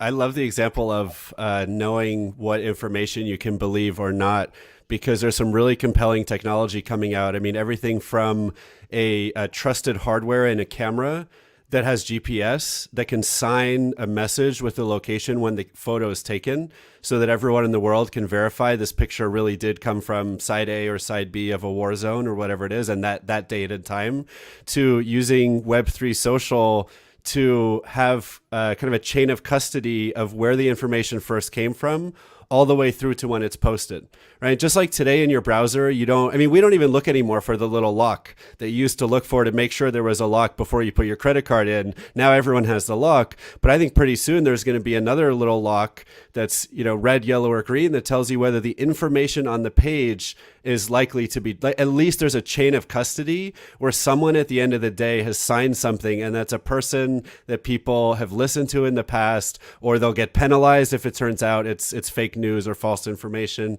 I think we're so close to this stuff. I So really, Adam, you've painted a bleak picture. So Chris, would you want to add to the bleak picture, or do you want to make it a little brighter? I'm gonna go the dark way with him.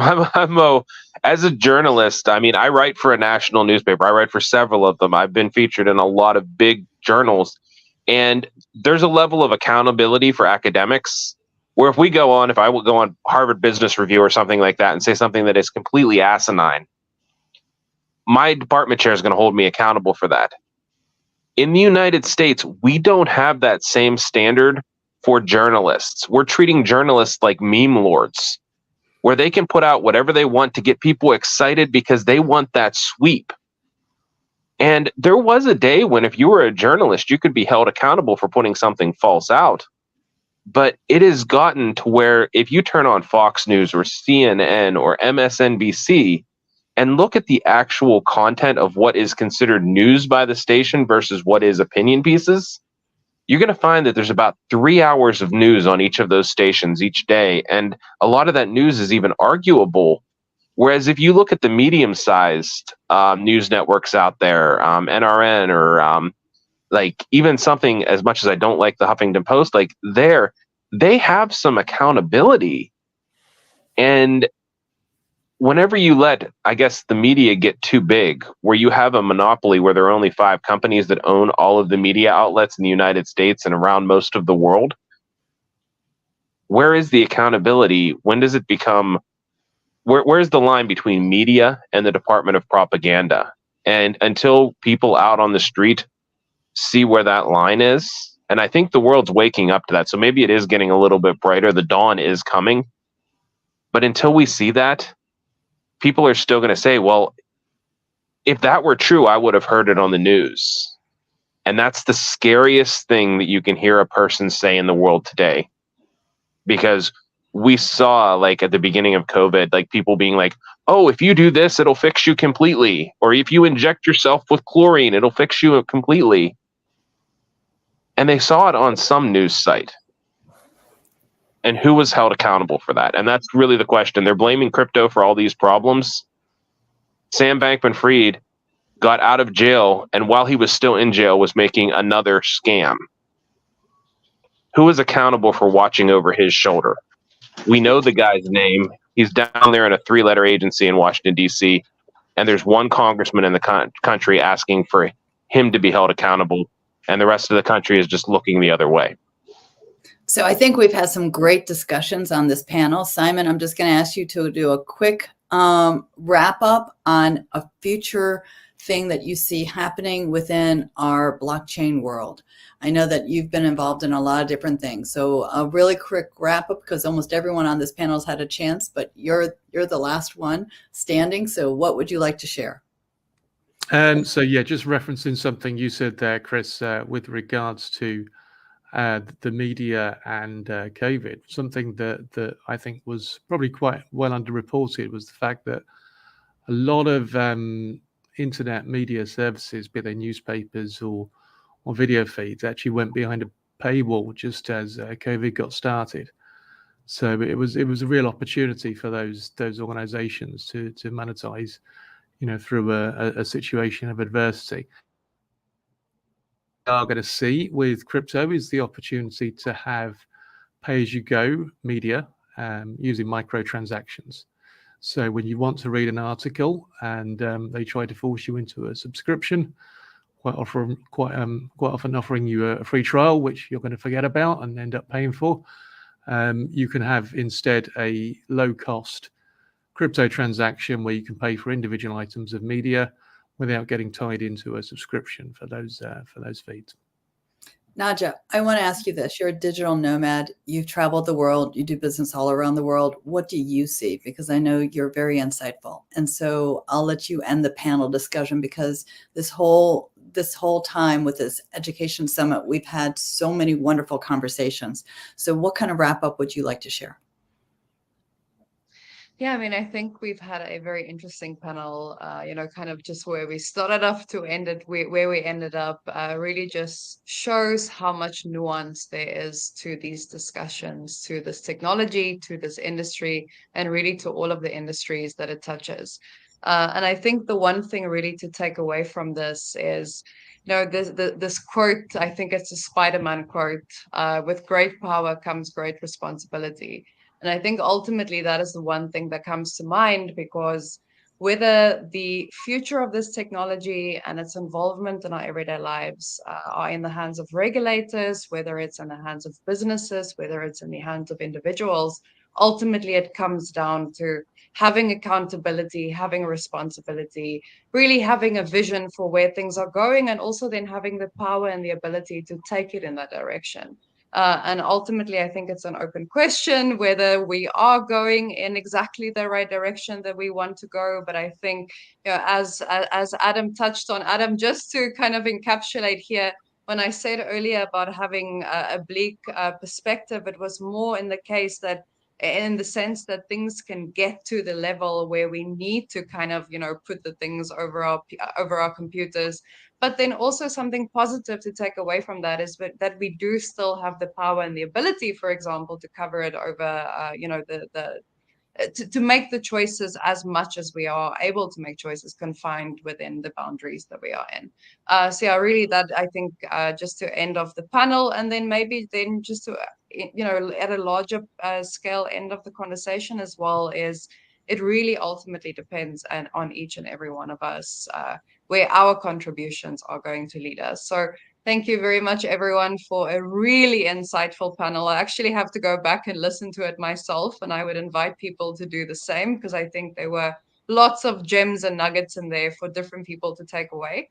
And then, of course, to Jackie and the team at Blockchain Legal Institute, thank you so much for putting together this amazing event. Very much enjoyed the insights and looking forward to the next one. For sure. We are definitely excited about the next one, which is going to be on February 7th. And the other thing that I want to share with everyone who is listening, this will be recorded. It is being recorded. So that way you will be able to revisit this. And there'll also be a free ebook, which will have the context for everyone who are the speakers. So that way you can reach out and see the wonderful projects that they're working on. So while this panel leaves, we have a wonderful EndNote speaker. And I want to thank everyone who's been on this panel. Thank you so much, because I know some of you are from different time zones. So Simon and everyone else who's been on, thank you so much. And Nadja as well. I know it's like 4 or 5 a.m. in the morning for you. And, everyone else who's here, whose time zone I don't remember. But everyone, while they hop out, stay on. We are going to be moving our panelists out and our EndNote speaker in, and Matt is going to introduce our EndNote speaker. So thank you, everyone. Talk to you soon. Everyone else, stay on. Thanks, Jackie. Yeah, huge thank yous to everyone in other time zones. We know how it is, and it's a big part of our global experience now, is just to be available and contribute to the dialogue no matter where we are. It's exciting. So we do have closing remarks, and it's been quite an afternoon.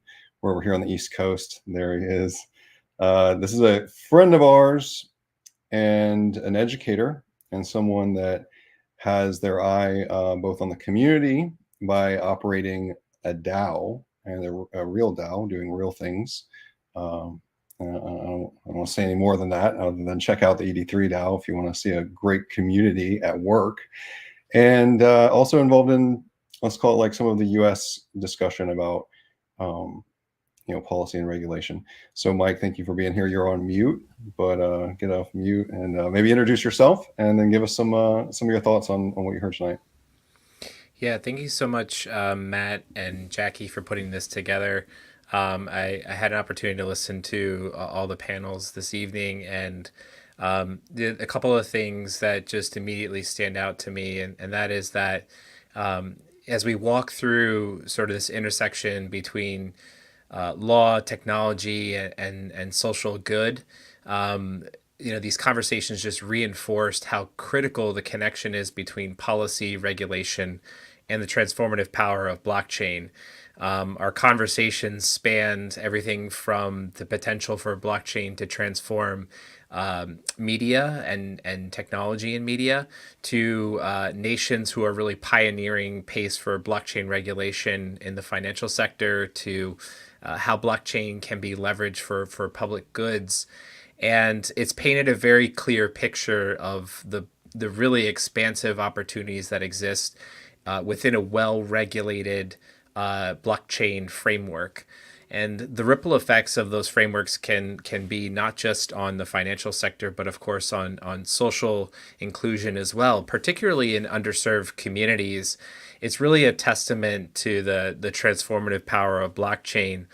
At Ed3DAO, I'm humbled to lead alongside my co-founder Vridi Saraf, and our organization really stands at the confluence of education and Web3 technologies.